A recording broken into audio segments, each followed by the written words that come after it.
Hi, welcome back guys. This is your friend, the Broccoli Fanfics.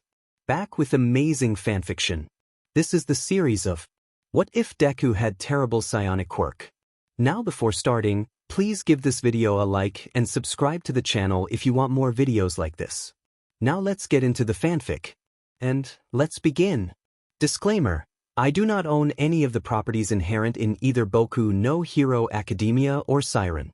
Speech. Empowered Thoughts. Super Mode. Special Attacks Ability. Chapter 1. The Phone Card. That day started out like any other for Midoriya Izuku.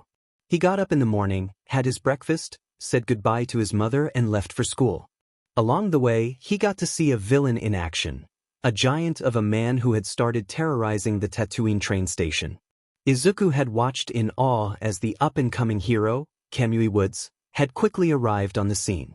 The wooden hero had fought in a brilliant display of athletics and use of his wooden body quirk, but ultimately the villain was defeated by an unexpected newcomer, a giant heroine going by the name Empty Lady.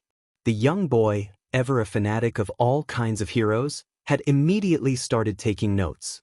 After all, this was the debut of a new hero, and he was there to see her in person. Surely there could be no better time to observe as much about her style and quirk as he could, right?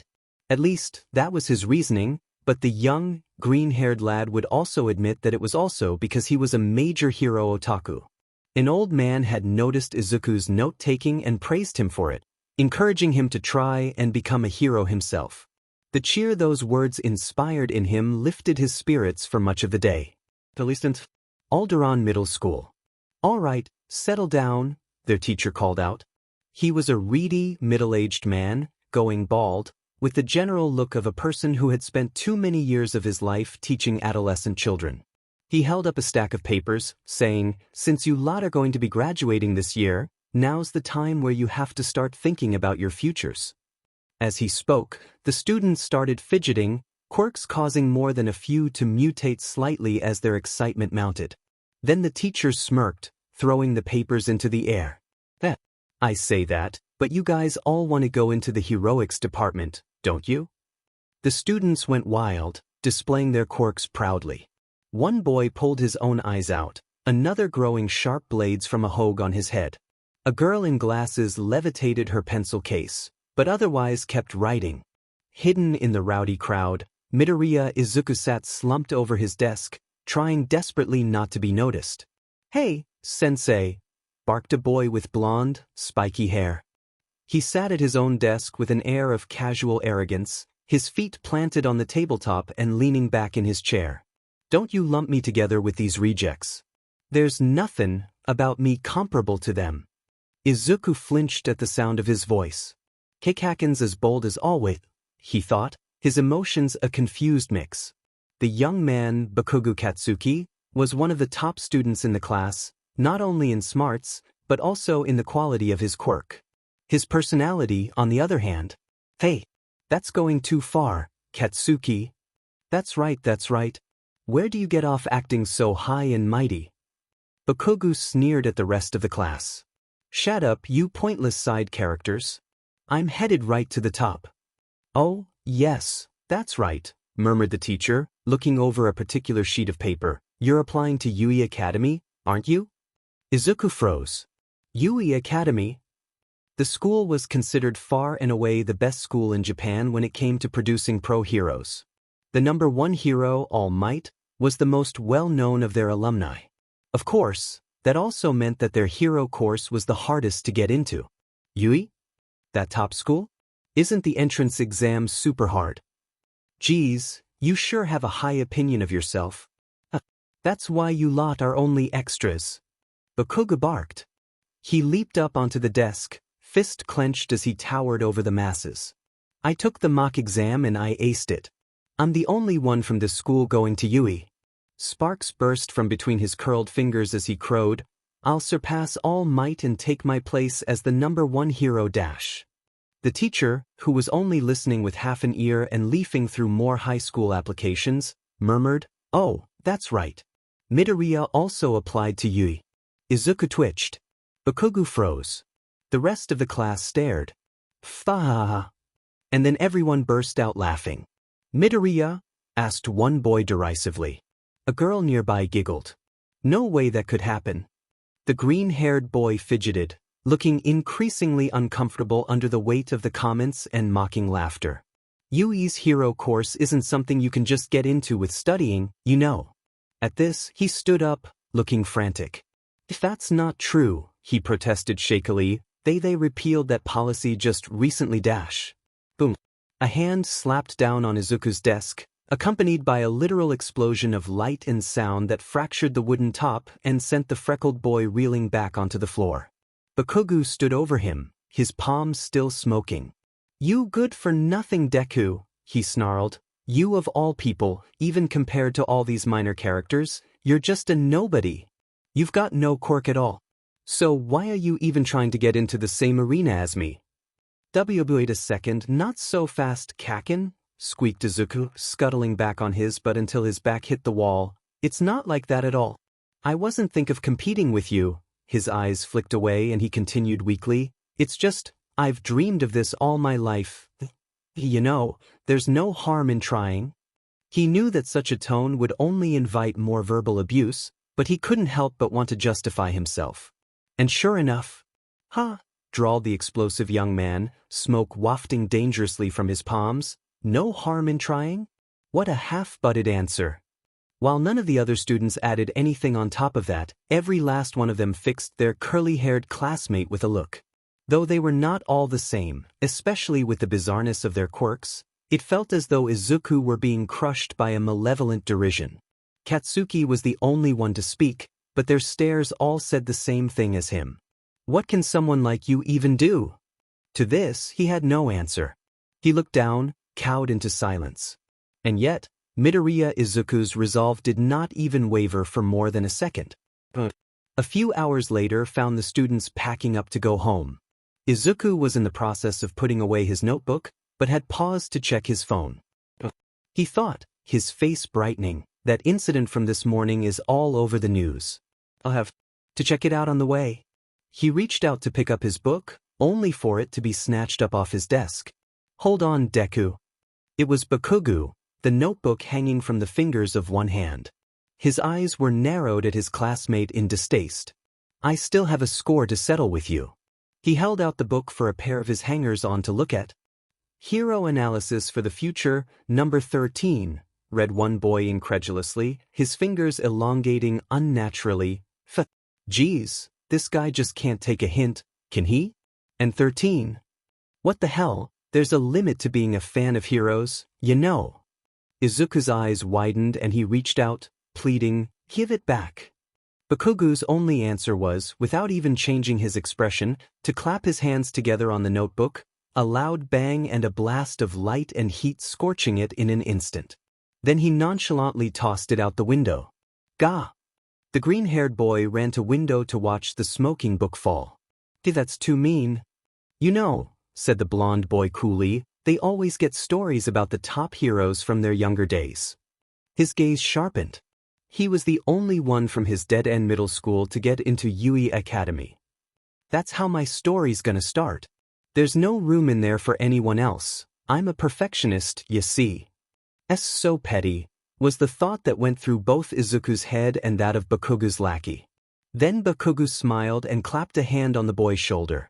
Izuku froze, eyes fixing on that hand as trickles of smoke leaked from between the fingers. That being said, "Don't go to Yui, you quirkless fuck-up." When the green-haired boy didn't answer, he smirked and released him, walking away.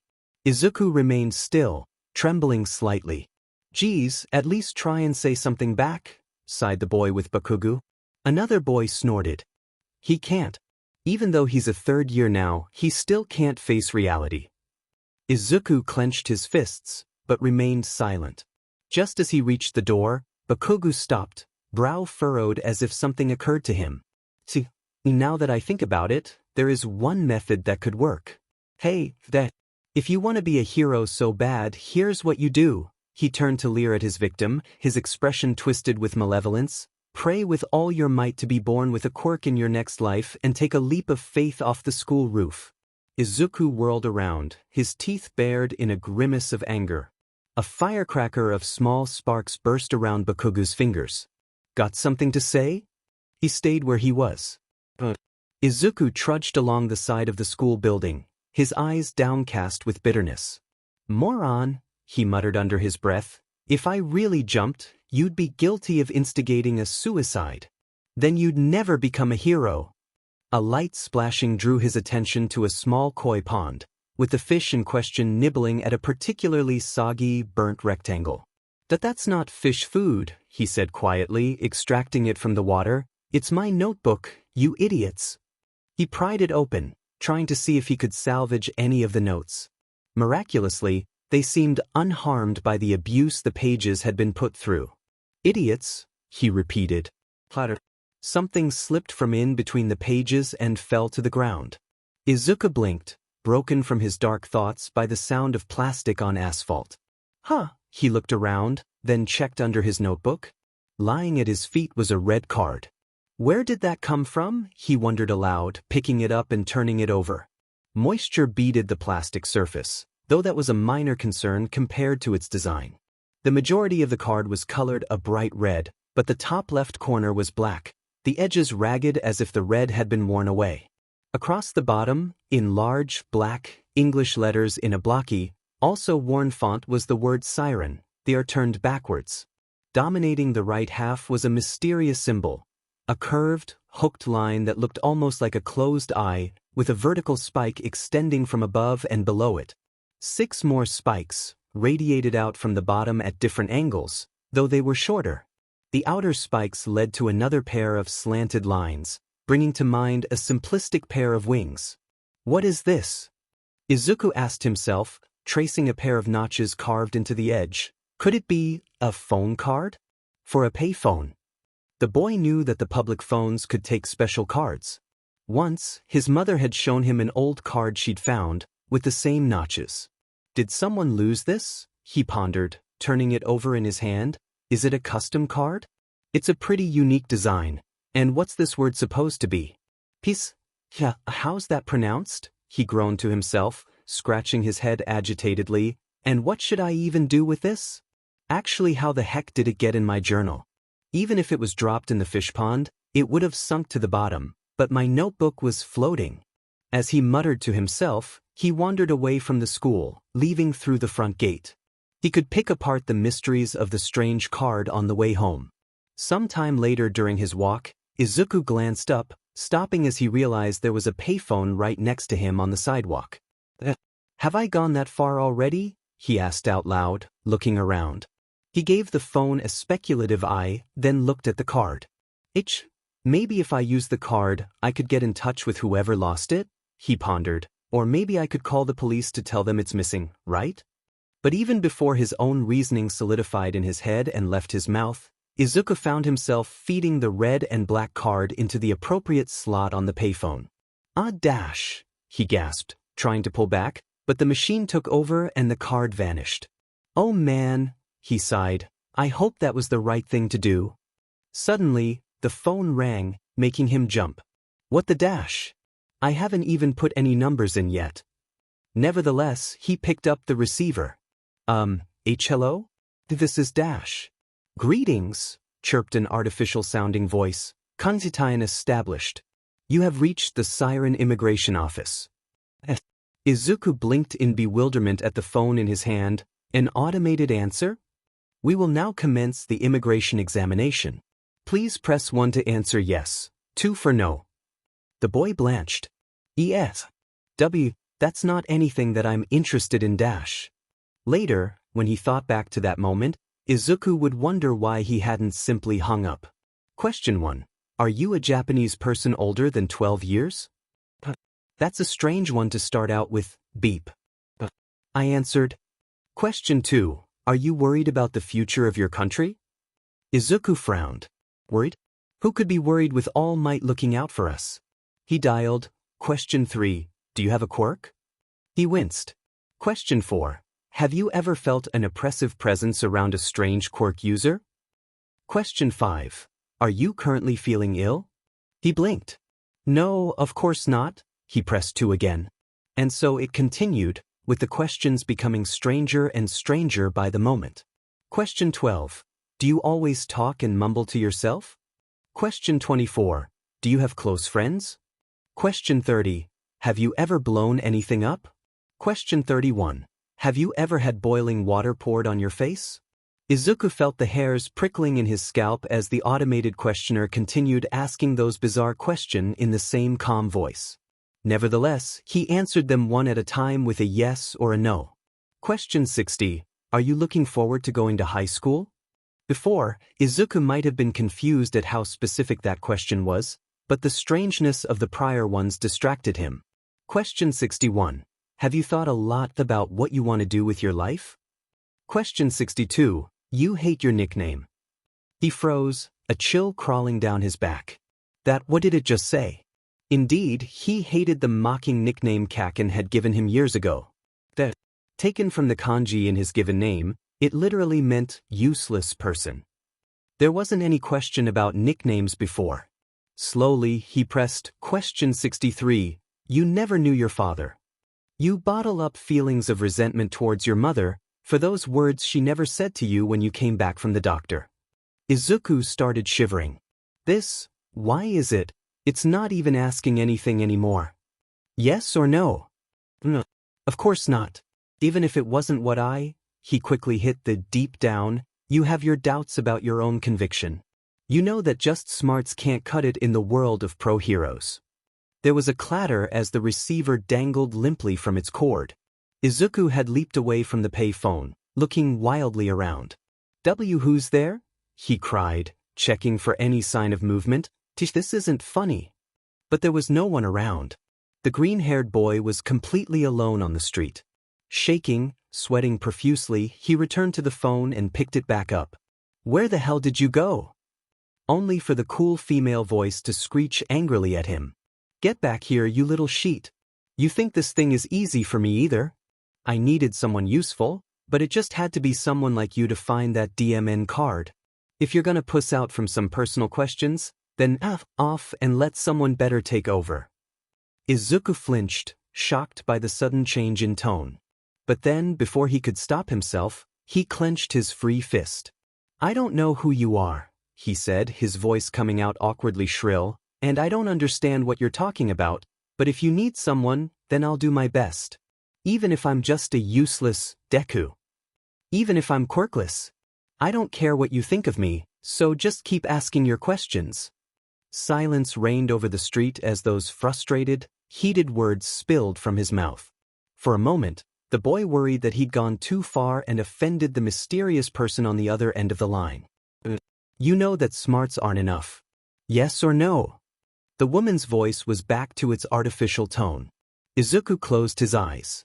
Yes, he whispered, I know. He reached out to dial, but the voice spoke up again before he could press the button. Final question. Do you want to save the world? He blinked. What? He asked.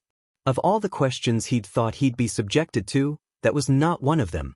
And then a new voice issued from the receiver. Another woman, her voice faintly muffled by static. Please, I'm sorry, whoever you are, but please, help us. An old video flashed through his mind. Footage of the debut of a hero who had saved hundreds of lives with an undaunted smile. Slowly, shakily, but surely, that same grin appeared on Izuku's face. All right. And without hesitation he hit the one button and hung up. And thus began the crossover that no one thought to ask for. Well, technically I guess it's more a fusion FIC, what with the things that would require Nemesis Q to exist in the Boku no Hero universe. Not much more to say here, so I'll just end off with the usual. If you have any thoughts or questions, please leave a comment. North-South out. And no need to let it sit. Let's get to the good part. Disclaimer. I own none of the properties associated with either Boku no Hero Academia or Siren. Speech. Empowered thoughts. Super mode. Special move ability. Chapter 2. The call. Even though I said that, I don't know what I'm supposed to do, Izuku muttered to himself. After hanging up the phone, the young boy had resumed his journey homeward. The payphone had spat the strange card back out at him, so he'd pocketed it. I just wanted to learn what that thing was, but now I've got even more questions, he thought despairingly. Who was that woman? Who was that at the end? What did they mean by saving the world? Why were all of those questions? His hand tightened on the strap of his backpack. So personal? He felt shaken, like he'd just gotten a glimpse into some dark, secret world. Please, help us. I will. But how can I help? He pondered, walking under a bridge. I don't even know where they are. That person said something in the beginning about an immigration exam, but where even is that place? Siren? That doesn't sound like any country or city I've heard of. Izuku's brow furrowed and, scratching his chin, he began rambling to himself, as was his habit. As he thought, buried in his pocket, the phone card began to change. The hooked, curved line of the mysterious symbol slowly opened up, revealing a gray scara and a simple, black iris. Rying. Izuku jumped in surprise as the ringing of a phone cut through his thoughts. He looked around, trying to figure out where the call was coming from. It was faint, and he was all alone, but he was sure that it was just loud enough that anyone could hear it. Not even a "somebody get that phone" was uttered. That's not my ringtone. The ringing came again. Was it louder now? Frowning, he pulled his cell phone out of his pocket, just to see if the call was actually meant for him. His breath caught and a chilled sweat broke out on his forehead as he beheld a stylized eye staring back at him from the phone's screen. Horrifying. Yes, it was definitely louder this time. The green-haired boy gulped, finger hovering over the pick-up button. Then the phone rang again, even louder, making him flinch and hit the button accidentally. He panicked briefly, but quickly held the phone to his ear. Hello. There was only silence on the other end. Nevertheless, Izuku felt a strange sensation. It was like a thick coat of air and static electricity was wrapped around him, muffling his hearing and making his vision blur. Then he blinked and it was gone. With a click, the person on the other end of the call hung up. He shook himself. So weird, he murmured, glancing around. Then he looked at the time. I gotta get home already. Mom might wonder where I've been. As he ran off, he never thought to look behind him. If he had, he would have received a nasty shock. Where just a few minutes ago, there had been a bridge he'd walked under, now there was only a pile of rubble blocking the road. Meanwhile, under that bridge, tendrils of slime oozed through a manhole in the road. They quickly coalesced into a vaguely humanoid figure, a pair of bulbous eyes flicking this way and that. Sheet. Gotta get away, need to find an invisibility cloak. The creature hissed to himself in a watery voice, jogging away from where he had emerged on slimy legs. Let's see, huh? Where the hell is everyone? It not even a single person? This is the worst of all the busybody heroes to show up. Why'd it have to be him? Why, you asked? With a loud bang, the manhole cover he'd come through shot into the air. The sludge-like villain froze, turning to stare in horror as a man climbed up out of the sewer. He was a hulking brute of a man, with powerful, almost comically large muscles straining the white t-shirt he wore. His blonde hair was styled into two absurdly long locks, which rose over his head like a pair of ears. His face was harshly shadowed, but his smile showed prominently. It was a wide grin that was undaunted by the sludgy monstrosity across from him, but gleamed with the promise of pure justice. Because I was there, boomed All Might. Sheet, yelped the sludge villain, whipping out a long arm of sludge and slinging it at the most famous hero. The muscular man's smile didn't so much as waver as he ducked neatly under the attack. Then he sprang forward, crossing the distance between him and the villain within seconds, fist ped back for a punch. Texas smash. Well, that takes care of that, said the symbol of peace, nodding decisively. After splattering the criminal's strange matter all over the road, the hero had emptied out some soda bottles, sadly ruining his appetite in the process, but oh well, with which to store him. You just sit there quietly and think about what you did, he said, patting one of the bottles, which he'd stuffed into the pockets of his cargo pants, preferably in a jail cell. With a shudder, the man's muscular form began to shrink. Arms shriveled up, his back bent, strong chin growing fragile and pointy, his winning smile turning pained. Toshinori Yagi groaned tiredly as his two long strands of hair flopped over his face. He reached into another pocket and pulled out a phone, dialing, "Hello? Could I speak to Detective Tsukachi, please?" "Yes, of course." He waited a few minutes, setting out towards the police station at a slow walk.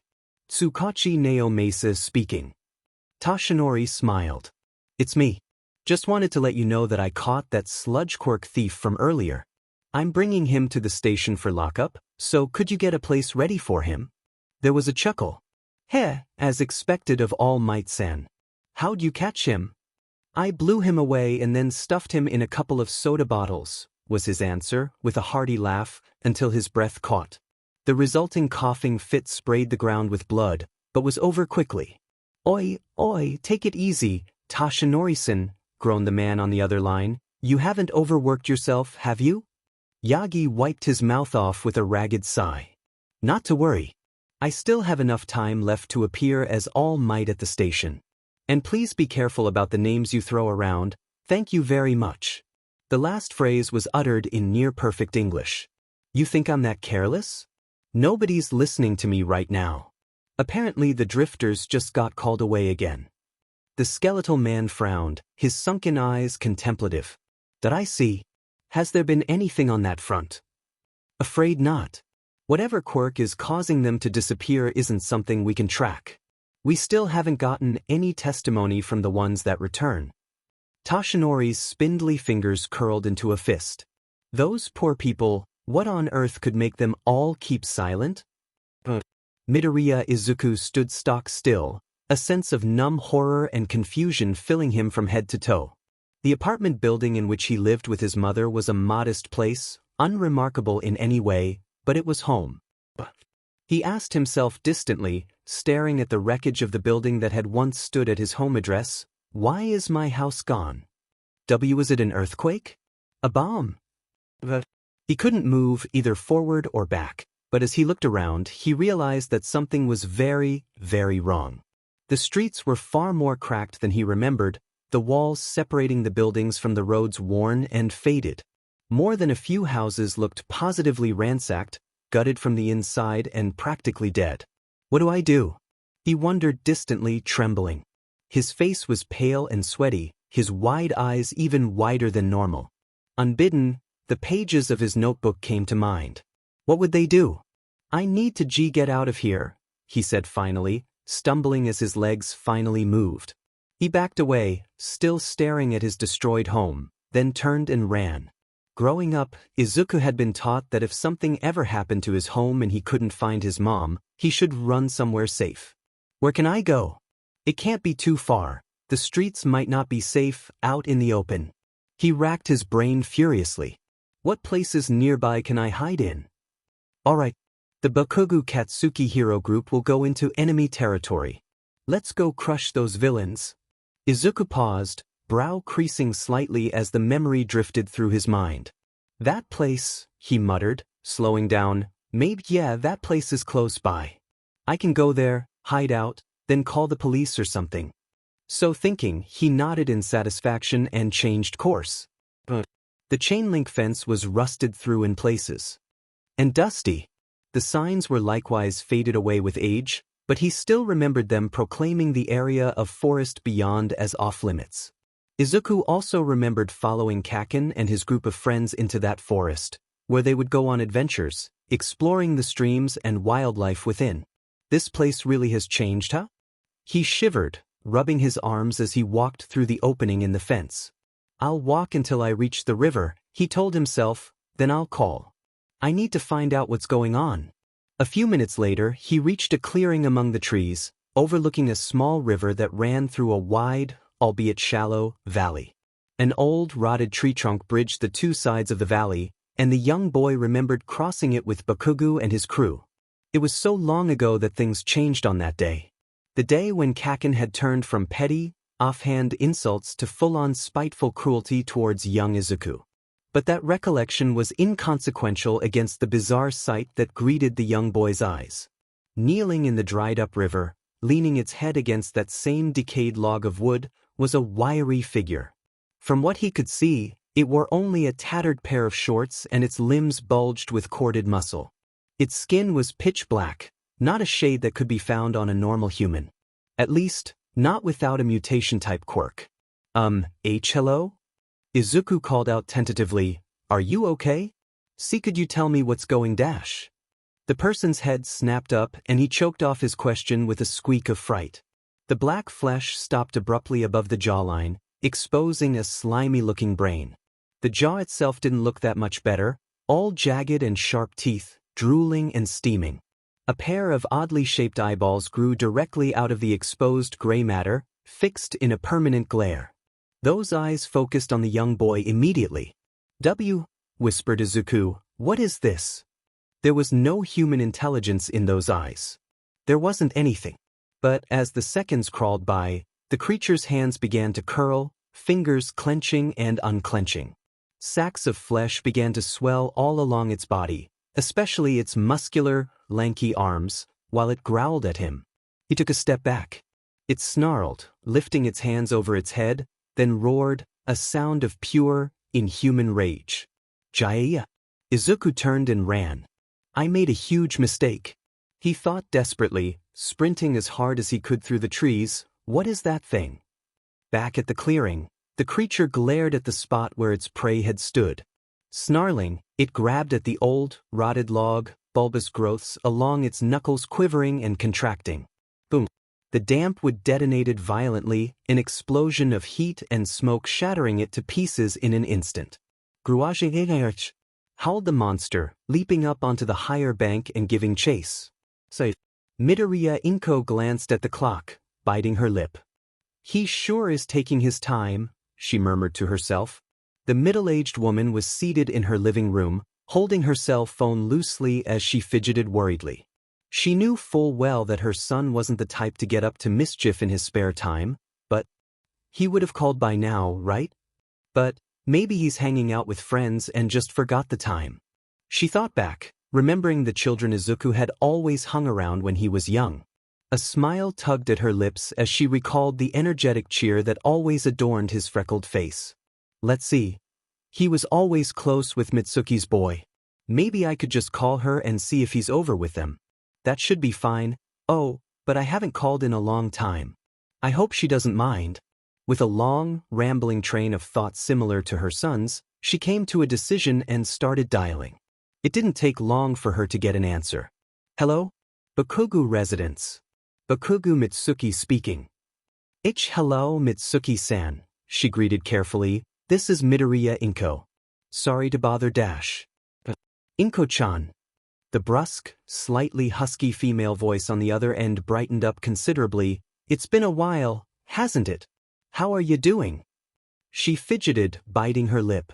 "I've been all right. But actually, I'm calling about Izuku. I wanted to know if he and Katsuki-kun were over at your house."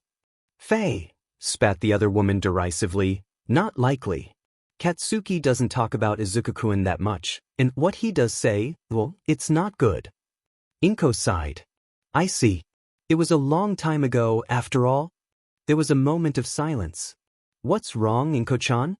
asked Mitsuki, her tone more serious. No. There's nothing wrong," the heavy-set woman protested hastily. I guess I'm just feeling a bit paranoid, but Izuku would normally be home by now.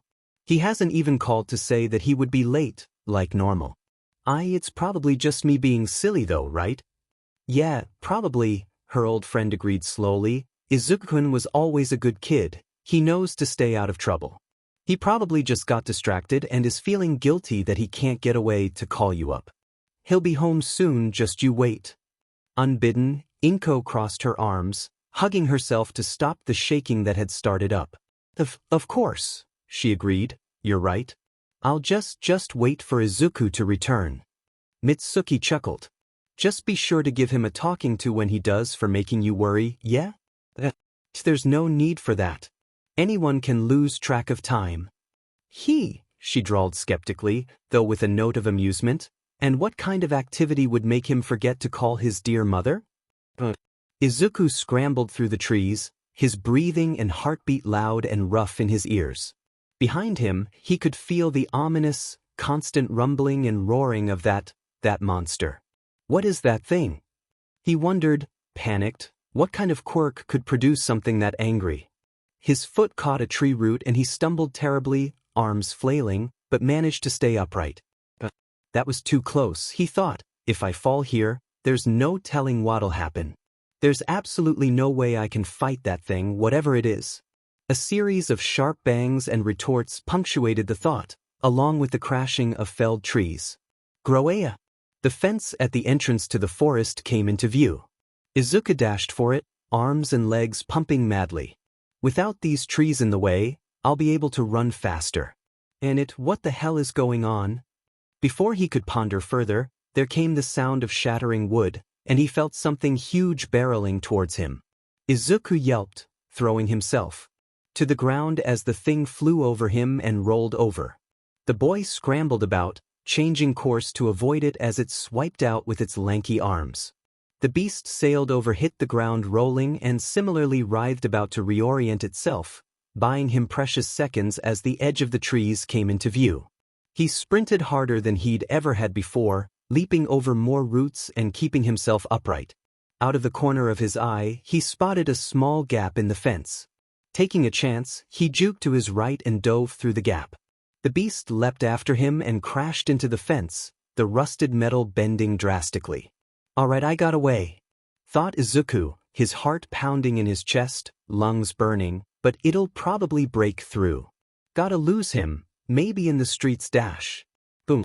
Izuku came to a stop as the fence burst, an explosion bursting out and shattering the links. Gru, growled the monster, stalking through the dust that had been kicked up, eyes almost glowing as it glared hatefully at him. Explosions, but nothing too big, otherwise it would have tried to. The boy gulped as his mind briefly conjured up a gruesome image of himself getting caught up in a blast like that. Strange sacks of lighter-colored flesh began to swell along the thing's lanky arms and shoulders. It's not running at me now, so as long as I can keep the distance, thought Izuku, turning to run again, I can probably get away. A jet of something streaked past him, cutting up the asphalt beside him. Before he could even freeze up from terror, the whole line exploded, and he was momentarily weightless. Izuku's whole world spun as pain racked his shoulder and thigh, before he hit the ground hard, rolling slightly. What was that? He asked himself dazedly. He pulled himself up, wincing as his lungs throbbed, his breathing ragged. Was that? He looked around, spying the monster holding its wrist out towards him. It growled in satisfaction, some sort of liquid dripping off its arm. Some sort of high-pressure stream? So it's got close and long range. Izuku stood up, holding onto his burning shoulder, his school uniform now torn to shreds along his right side. When it exploded earlier, the force of that probably would have killed me up close. But its long-ranged attack hit right next to me. The beast rolled its shoulders, a gurgling sound coming from its sacs as they swelled slightly. And it has to refill, which means that the best chance to get away from it is dash. It suddenly swung its arm, blasting out a stream of fluid in a horizontal slice. Without even thinking, Izuku ducked underneath it, hearing it splash against a wall behind him before detonating with a crack boom. Right after it fires. Turning, Izuku sprinted away, darting between lampposts, mailboxes and trash cans as he ran for the intersection. Sweat was pouring down his face and his legs felt like they were about to fall off, but he kept running. If he could just turn the corner, then... What's going on? A figure landed in front of him, and he almost stumbled with surprise, stopping just short of running into them. Looking up, panting for breath, his eyes widened as he saw an older woman standing in front of him. She wore a skin-tight suit, mostly gray and black around her torso and shoulders, with pale pink under her arms and on her chest. A pair of bracelets floated around each of her wrists, and her neck was guarded by a large metal collar. A rounded pink helmet obscured her eyes, with a curved visor covering the upper part of her face, flanked by a pair of black, finned earpieces. A hero? Gasped Izuku, before shaking himself and looking over his shoulder. Please, you have to help me. I don't know who or what that is, but... The creature roared, throwing up its long arms, and fired off a particularly large blast of fluid directly at Deku. The older woman darted around him, throwing out a hand with a shout. The glob of liquid, which had been speeding towards them, suddenly slowed to a stop, undulating in midair almost as if confused for a moment. "Re-entry!" cried the heroine, spreading her fingers. With that, the liquid shot back towards the black monster, splashing into its face. It gave a screech of shock, swiping angrily at itself, before with a crack boom. It exploded, knocking the thing to the floor. "We need to get going before it gets back up," said the woman, turning to him. "Will you be all right if I carry you?" "Yeah? It's fine," he mumbled, before he was scooped up into a pair of toned, strong arms. This is like All Might. Who is she? Is she a new hero? But more importantly, what is all of this? "Hang on tight," she told him, crouching. Then, with a hop, she leaped up into the sky. As the wind rushed past, making him shut his eyes, he heard her murmur, "Moonwalk." With his eyes closed, all he could really focus on was the sensation of them climbing higher and higher, before gently starting to fall. "It's all right," said the heroine gently, holding him tightly. "I won't let you fall." He blushed, trying not to focus on how warm her body was as she held him aloft, nor how her tight costume was on her curvaceous form. Are you a new hero? I don't think I've ever seen or heard of you before." I guess that I'm not so famous after all," chuckled the heroine nervously. Sorry, I'm normally a huge fan of heroes. When we get down. You want an autograph? All right, she agreed, laughing. Haven't heard anyone ask for that in a long time. A moment later, they touched down lightly, Izuku barely even feeling it. Opening his eyes, he blushed more brightly at her amused smile. "Ah, right, I should at least name myself. The name's Uravity. What's your name, kiddo?" "Midoriya Izuku." "Thank you so much, Uravity-san." Even as he unslung his backpack, miraculously still largely intact apart from some scorch marks around the edges, Izuku looked around and felt the blood drain from his face. He was standing in the entranceway of Alderaan Middle, but it was in ruins like the rest of the area, perhaps even more so than his home. Windows were broken, lights were out, and there was a dead silence in the air, the sakura trees withered and bare. What in the world happened? Uravity's smile faded slightly. "Well, I had to save you from a Numu, and then carried you to safety dash." "Not that," he cried, running a hand through his messy green hair as panic swelled inside him. I just left school an hour ago. Why is it all destroyed like this? And my home was, I don't even know where my mom is. Then that thing in the woods. I don't understand any of this." Tears welled up in his eyes as he collapsed to his knees. "I just want to go home." There was a moment of silence, before a hand touched his shoulder. "Midoriya-kun, you said that it was fine an hour ago?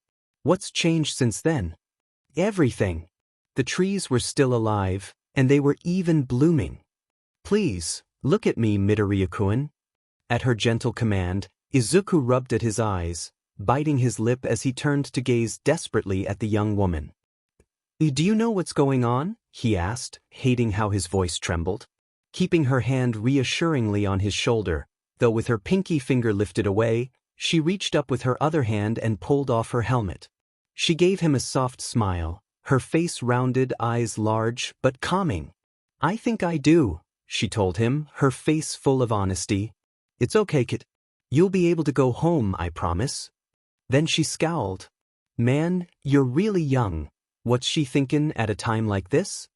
Izuku blinked as a Kansai accent briefly slipped into her muttering. "Thank you, Uravity-san." He rubbed some more at his face. "Scene, how can I be a hero if I cry over something so minor?" "You want to be a hero, Midoriya-kun?" asked Uravity, raising an eyebrow, before grinning. "Hey, don't worry about it. It's totally normal to be confused in a situation like this." She ruffled his hair, making him sputter. "And Don, you worry about running away earlier, yeah? You're a middle schooler, right? You haven't even started training, and Numu like that scare the shidr, the pants offa, lots of pros." Izuku bit his lip. Even so, he thought back to the day he'd been diagnosed and his mother's tearful words. Can I really become a hero if I don't have a quirk? The heroine's eyes widened. You're quirkless? A kid like you?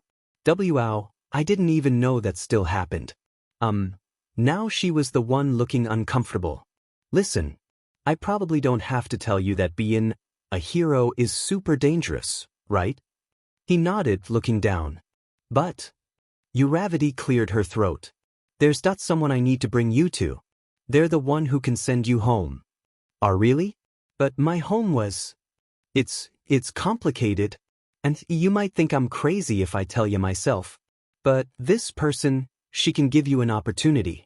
How bad do you want to be a hero? Izuku looked up again, staring her straight in the eye. It's the only thing I've ever wanted to do with my life, he told her resolutely. I want to save people with a smile, like All Might. Uravity smiled, but it was tinged with a hint of bitterness. Like All Might, huh?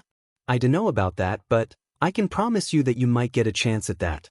If I take you to that person, you might be able to become a hero, Midoriya-kun. Izuku's eyes widened.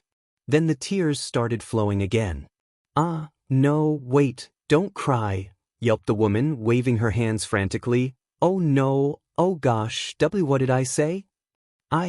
He sobbed, grabbing at his shirt as he bent double. I've always wanted someone to tell me. It felt like the clouds had been blown away, letting the sun shine through unabated. Although he'd always kept up his desire, determined to never give up on it, there had always been that shadow of a doubt in his heart. A part of him that knew, deep down, that it was impossible. But now, a hero was telling him that there was a chance. He started crying again, but this time in happiness, despite the despair surrounding the two. Uravity knelt by him, her hand on his shoulder as she let him cry. Eventually, when his sobs of joy finally died down, she said, "We should go. The others will probably be waiting." Sniffing, Izuku asked hoarsely, "Oh, others?" Putting her helmet back on, the heroine picked him up once more. "You got a strange phone call before ending up here, right, Midoriya-kun?" Thinking back, his eyes widened as he remembered the strange ringing, along with the statusy feeling that had come over him when he'd picked up. Yeah, I did. But how do you? You're not the first one to get called like that, sighed Uravity, her tone tinged with more than a little annoyance. There are others, along with the person who called you. Come on, I'll take you to them, and then you can go home. Moonwalk. She leaped into the air again, sailing gracefully over dozens of buildings. Moments later, she touched down lightly in front of the police station, setting the boy on his feet once more.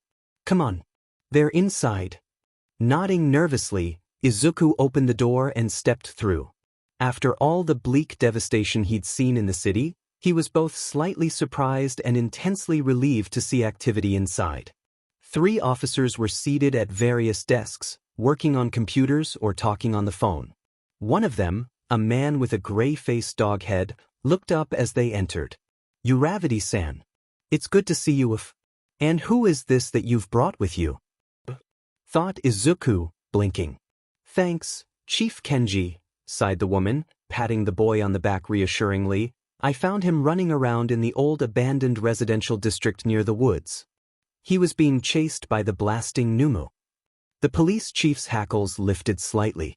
A Numu, good grief, that's too close to the city. And the blasting Numu to boot. He looked down at Izuku, giving a canine smile. You did well to run from it, son. That Numu is one of the nastier monsters running around. Woof. Nu? Asked the boy, frowning in confusion. Uravity-san mentioned that. What exactly is a Numu? And why is my neighborhood abandoned? Kenji's eyebrows rose as he looked at the hero, who nodded and told him, Midoriya-kun is a drifter. He told me that he was walking home from school when he received a strange phone call. That explains things, sighed the dog-headed man, reaching up to knead his forehead. The other 2 arrived a few minutes ago, along with Shinka-san. Is she here too? Asked the hero pointedly, her face darkening for the first time since Deku had seen her. 'Cause I got some words for her. Uravity-san, we don't need her terrorized right now. She called a young kid here and almost got him blown up. If I hadn't been doing a check. But you were woof, said Kenji firmly. Taku-san does not do what she does out of malice, you know that. Izuku raised his hand. Could someone please explain? He asked meekly. Uravity scratched the back of her neck guiltily. while the police chief woofed and cleared his throat. Of course. You said that your name was Midoriya, correct? If you will follow me. Wait, said the boy, remembering something. Pulling off his backpack, he pulled out his notebook and opened it to a blank page. See, could you sign Uravity-san? The hero stared down at him for a moment, before giggling. Oh yeah, I promised, didn't I? Chief, do you? Chuckling, the chief handed over a pen, and she scrawled in the book, taking up both pages with a bubbly font, with katakana to let him know how to pronounce it. Underneath, she also wrote, Safe travels, Midoriya-kun. Izuku was practically bouncing with giddiness as he took the book back, beaming widely. Then, stowing it, he turned to follow Kenji. Uravity-san probably told you already, but you're not the only one to have gone through this ordeal, he explained. Detective Tsukachi will probably be better suited to tell you, along with the Takyu-san and the others. They're currently in an unused interrogation room. Interrogation? Asked Izuku, feeling a bit worried for a moment. Was the person he was supposed to meet a criminal? Not to worry, she's harmless. However, she's extremely nervous and prone to paranoia, so she insists on being in enclosed spaces. It might be a little cramped with all of you, but please bear with it. Alright. If it means I can understand what's happened, then I don't mind, he said, nodding. Chuckling, the dog-headed man led him deeper into the building, towards a black door. He knocked for a moment. Tsukachi-san, I've brought the new drifter. Izuku heard a muffled voice answering, and the door opened. A man in a trench coat stood in the frame, looking at him with concerned, tired eyes. Oh, Odin, you're pretty young, he mumbled before clearing his throat. Right, sorry. Tsukachi Neomesa. He held out a broad, sturdy hand, which Deku shook quickly. I'll take it from here, Chief. Come. Midoriya Izuku. And nice to meet you, said the green-haired boy, bowing his head as he was led inside. As the door slammed shut behind him, Izuku took a moment to look around the room. There was a large table in the middle, with several chairs set around it, already occupied. An older woman, with streaks of gray in her brown hair, sat impatiently, wearing a white coat and holding an unlit cigarette. Beside her was a sleepy-looking, long-faced man with deep blue hair, wearing a rumpled suit. Sitting across from them, humming and kicking her feet, was a young girl with black hair, tied up in two spiky tufts. She turned to peer curiously at him, her eyes actually sparkling. Next to her was yet another woman. She sat huddled up in her chair, with her legs folded up, her blonde hair tied up in a messy bun, wearing a faded black and green dress. As she looked up, Izuku felt a chill running up his spine as he saw that her face was marked with the same pattern as the phone card he'd picked up that afternoon. Hi, chirped the youngest girl, beaming at him. Hi, he replied, smiling despite himself. She seemed to be the only person here who didn't look exhausted. Oh, a new guy, murmured the long-faced man. The name's Matsuda. Nice to meet you, but also my condolences, I guess. Midoriya Izuku. Tsukachi cleared his throat, making the woman in the corner flinch. So, I'm gonna just take it from the top, for Midoriya-kun's sake. Matsuda and the older woman sighed, but nodded, reaching into their pockets. To start with, began the detective, even before you received the phone call that brought you here, you found a strange card, did you not? Izuku nodded, reaching into his pocket to pull it out. To his surprise, both Matsuda and his companion also pulled out the card. It was the same for us, said the woman, casting a dirty look at the woman in the corner. These cards just showed up in our lives, and then we got the urge to use them. You took the quiz, right? Yes, said the boy, thinking back. It was, pretty strange. The content of the quiz itself isn't important. He jumped as the marked woman spoke up, her voice hoarse. It was more important that you heard it. This is Takyu Kawasemi, explained Tsukachi, and her quirk is the reason that you've been summoned. Summoned? Echoed Izuku, looking down at his card. The detective nodded. That's right. There's no real easy way to say this, but Takyu-san's quirk has caused her to pull you into the future. His words practically cut Izuku's feet out from under him. He sank into an empty chair, eyes wide as he processed this. Why didn't I realize something like that sooner? He thought, thinking back to the school and his apartment. It wasn't some sort of silent attack. If I'm in the future, then it could have happened a long time ago, from this time's perspective. But hang on, time travel's supposed to be impossible. No technological field has ever gotten close, and in all the history of quirks, there's never been something so powerful as being able to— Midoriya-kun. Izuku snapped out of his stupor. Oh, sorry, I got lost in my thoughts, please excuse me. Tsukachi sighed. It's a lot to take in, I know, he said, but that's the truth of it. You have been pulled from about 10 years in the past to our present, or your future, by Takusan. Izuku bit his lip, thinking about all the devastation he'd seen so far, and the monster that had assaulted him. Something terrible happened, didn't it? To make things this way. Monsters, mumbled Kawasemi, gripping her arms and looking down with a haunted expression. Monsters with more monsters on the leash. Monsters making people forget what it's like to be human. The short answer is, villains, said Tsukachi grimly, a group known as the League of Villains. They quickly rose to prominence, gathering up society's outcasts, and joined forces with the remnants of Destro's Liberation Army. It's a wonder the entire country wasn't wiped out in the anarchy that followed. Even to this day, they're still at large, probably waiting to finish us off. Izuku swallowed. If the blasting Numu was any indication, this League of Villains must have been impossible to stop without. He blinked. What about All Might? He could have stopped them, couldn't he? Tsukachi winced, looking away, and Deku felt a wave of ice cascade into his stomach. All Might was drastically weakened by the League's leader. The man who he'd been training to take his place was killed some time before that. Now hold on a second, interrupted the white-clad woman, her eyes narrowing. That's not what you told us last time. It isn't, he asked, frowning. Matsuda nodded. Yeah, you told us that he was still alive, but fighting a losing battle alone. He looked at Kawasemi. How did things change so fast? The marked woman said nothing, but the way her eyes shifted towards Izuku made him feel uncomfortable. Izuku swallowed, trying to think past the knowledge that his childhood idol was dead. I understand how and why all this happened now. But I don't really understand what I'm supposed to be able to do about, well, any of it. He looked down with some shame. I'm quirkless. Quirkless, huh? Said the older woman, chuckling. Well, who would have thought?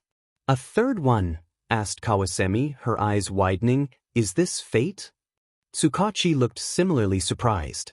Then he cleared his throat. We'll get to that in a moment. I understand that you're apprehensive about your chances, Midoriya-kun, but as you might have been told, it is possible to send you back to your time, where you can then change this one. Kawasemi nodded. My power lets me feel the ripples you make, she told him. I may cast out and pull you in blindly, but each time, the future changes. I don't remember what has changed, only that it has. Your arrival in particular has created waves. And more to the point, continued Tsukachi, we have a way to help you make changes on your end. He waved a hand to indicate the young girl, who beamed proudly.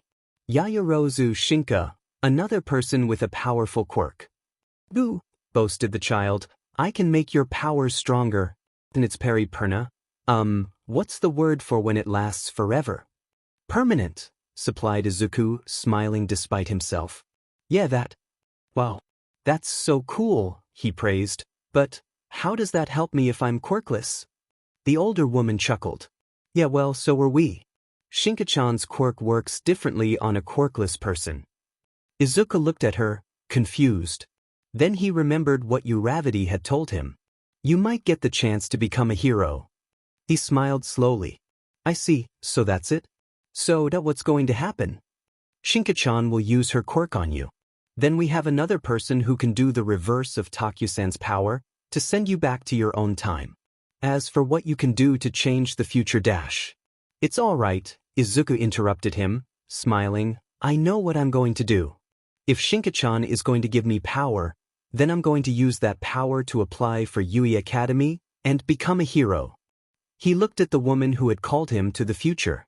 Would that change anything, Kawasemi-san? She blinked at him, liking her lips idly. I have no way to know that until it happens. But whatever you feel you must do, by all means do it. I will. Then Izuku turned to Shinka. So what do you have to do, Shinka-chan? The young girl stood up on her chair, holding out her hand with a gap-toothed grin. Shake. Oh, okay. Standing up himself, he gingerly grasped her small, soft hand. Okawe, trilled Shinka, shaking his hand. Wake up, Aizu-san. For a moment, Izuku felt his hair rising, as his hand glowed where he touched her. Then, there came a powerful jolt that rocketed up his arm and radiated throughout his body, making him jump back with a yelp. Hee, giggled the young girl, putting her hands on her hips proudly. All done. Don't worry, that's about the only time you have to do that, muttered the older woman as they left the room, but I gotta warn you, there are gonna be side effects for people like us. Izuku gulped. Side effects? Oi, Satora-sensei, don't say it like that, chided Matsuda, slouching as he trailed at the back, the three drifters currently exiting the station. You'll just scare the kid. Geez, are you sure you're a doctor? Your bedside manners are terrible. The graying doctor gave an irritable huff. You'd be mad too if you had to rearrange your patient schedules because you're liable to go missing without warning. The man raised his hands. Hey, it's not that convenient for me either. My boss is starting to think I'm just skipping work at random. Izuku watched the two argue and he couldn't help but laugh. When the two turned to him, he commented, You know, I never thought that today could go like this. Like what? Asked Satori, her expression lightening considerably. He rubbed the back of his head. All this. Being taken to the future by a phone call, seeing your home destroyed, rescued by a hero, being told I can be one, and then seeing you acting like this is something normal. It's a lot, and I'm glad that there's a chance we can change all of this. Both people turned to look at him with astonishment. There should be a limit to youthful optimism, grumbled Satori, even as a smile tugged at the corner of her mouth. It makes me feel old, damn it. Oh, sorry then. Don't be, chuckled Matsuda, ruffling Izuku's hair. The two of us are too old and we're quirkless for too long. We can't be heroes, so you'll just have to be one for us. Think you can do that? He beamed, eyes gleaming. Yes, I can. Then he paused. Speaking of which, since we were quirkless, what exactly does Shinka's quirk do to us? Satori gave a smirk. We'll tell you once it manifests. Until then, here. She handed him a business card, labeled Dr. Satori Kurin. Our contact info for when it happens. Matsuda handed over his card a bit more formally, using both hands and bowing slightly. Force of habit. I'm just a salaryman, so I don't get to do this that often, he commented, laughing self-consciously. They left the police station, the chief waving to them, and headed down the street. She should be just around the corner, commented the blue-haired man, jerking his head. Is this another person like Kawasemi-san? Asked Izuku. No idea, answered Satori, shrugging. Whoever she is, only ever interacts with us to send us home. I've just learned to not look a gift horse in the mouth. A moment later, the three drifters rounded the corner and came face to face with another young girl. From her height and slim build, she looked to be around Izuku's age, with long white hair that hung about her, down to her waist and obscuring her face. A medical mask covered up even more, but a short, stubby horn protruded from her right temple. Card, she said, in a flat, muffled voice. Yeah. Satori was already drawing out her red and black siren card, before handing it over. This new girl took it, her pale hands distinctly bony, especially compared with the baggy jacket she wore. She held it for a moment, turning it over in her hands, before with a flicker, it vanished. Sighing with relief, the older woman then took out a cell phone. Finally. Thought this trip would never end. See you around, Matsuda, Midoriya-kun. The phone began to ring, and she immediately answered. Hello. Izuku gave a gasp as she too disappeared, a faint crackling left behind. The card will come back to you even if you drop it, by the way, Matsuda commented, taking out his card next. A number appeared in the black corner. Once this zeroes out, you're in the clear. He handed it over to the girl, and a few moments later he too was gone, leaving Izuku alone with the stranger. He stared awkwardly at her. Nice to meet you? A red eye just blinked dully at him from behind her curtain of stark hair. Card. Something told him that he wouldn't get anything else out of her. Sorry to keep you waiting then, he gave her the card. His cell phone rang, making him scramble to pull it out. The screen was once again marked with the same stylized eye that had caused this whole incident to begin with. Taking a deep breath, he answered it and put it to his ear. Hello. The world blurred, and the fuzzy feel of static suffused his whole body. Then everything snapped back into focus, and the girl was gone. The street lights were just starting to flicker on, with the sun starting to set. People were walking the streets, and the buildings were properly lit. All was well. Izuku sagged, knees growing weak as he tried not to cry with sheer relief. Uravity had been right. He was back home. And now, he had a real, genuine chance to become a hero. But first, he had to check in with his mom. Inko perked up as she heard the door open. Izuku? You're home late, are you? She stopped and saw the worn-out look in his eyes. Honey, what happened? Why are you so ragged? What happened to your clothes?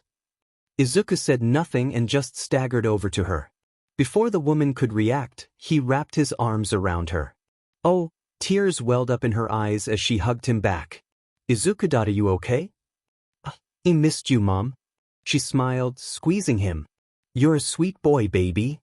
Right? He released the hug and stepped back, stumbling as he suddenly felt lightheaded, hot and cold at the same time. I think I need to lie down for a bit. Something on his face must have worried her, because she suddenly frowned and put a hand to his forehead. Yes, you should, young man. You're burning up. I'll make you some tea, you just get changed and lie down. Izuku stumbled over to the couch and collapsed onto it, groaning as he unbuttoned his school shirt. He gazed blankly up at the ceiling, thinking about everything that had happened over the last 2 hours. The Nomo. The destruction. Uravity and her inspiring words. The strange, off-kilter Taku Kawasemi, Shinka and the mysterious white-haired girl. The future and how bleak it was, how it need to be made better. How he might be able to make a difference. He was so lost in his thoughts, he didn't realize his own issues until his mom screamed. Izuku! Huh? Your nose? Groggily, he lifted his head and touched his face. His fingers came away soaked in red. Oh, I'm bleeding. His vision blurred as blood began dripping from his nose. Is this what they meant by side effects? Don't get up, I'll get you a washcloth, stammered his mother, hurrying out of the room. Getting up was the last thing on his mind. His head was swimming, and his body felt unbearably heavy. Maybe he could just lie down for a moment. He was so tired. Izuku! But it was too late. He was already drifting off. And, after a short break, it's back to this. Not much to say this time around, though I do wish that the last chapter had gotten more reactions. Those of you who gave substantive reviews, thank you kindly. But now, it's time to press on. Speech. Empowered thoughts. Powered up form. Super moves. Chapter 3. The details. Inko sat in the waiting room, hands clasped together and trying desperately not to get up and pace, or burst into tears. Or both. She had rushed her only son to the hospital, who was admitted with mysterious cuts and bruises, along with an intense fever and nosebleed. The 2 hours that followed were like torture. Even the day that Dr. Tsubasa had told them her baby boy was quirkless was less stressful. Or at least, that was how it felt at the moment.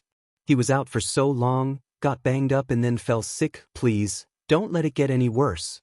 Midoriya-san. She looked up quickly, sniffing and wiping her eyes as a nurse approached her.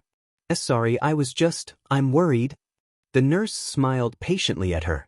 Your son is all right, Midoriya-san. You can come and see him now. Immediately Inko stood up to follow her. So, it's not anything bad? She asked tremulously. It isn't, confirmed the nurse. It was a rather high fever and the nosebleed was concerning, but once we cooled him down, it stopped very quickly. We also made sure that his cuts wouldn't become infected. There was no sign that they would, but better safe than sorry. Right, of course. However, when we took a scan of his head to see if there was anything wrong, we encountered Something. Inko went pale. SS something? Nothing bad, the nurse assured her again. However, the nature of his condition is very rare. Not many people even know how to even diagnose it. But you're lucky. She quickly calmed the mother down. We do have someone who's seen this before and can help your son. I'm gonna see if she's available. Finally, they stopped in front of a door, where Inko could see her son lying in bed on the other side of the window, peacefully asleep. We had to cool him down, but otherwise, he will be fine. We'd like to keep him overnight for observation, but you are clear to be with him. Nothing contagious about him. I will send the doctor to you. The older woman nodded. All right, I see. Thank you so much. Bowing to the nurse, she opened the door and entered the room. Seeing as Izuku was sleeping, she didn't immediately rush to him and sweep him up into another big hug. Instead, she pulled up a chair and sat next to him, taking her son's hand in her own. Oh, Izuku, what have you gotten involved in? As she watched him sleep, it brought back the years of doubt she put on him and the stress that had developed as a result. Izuku, my God. What have you been through? Have you been bullied? Oh my God, what have I done?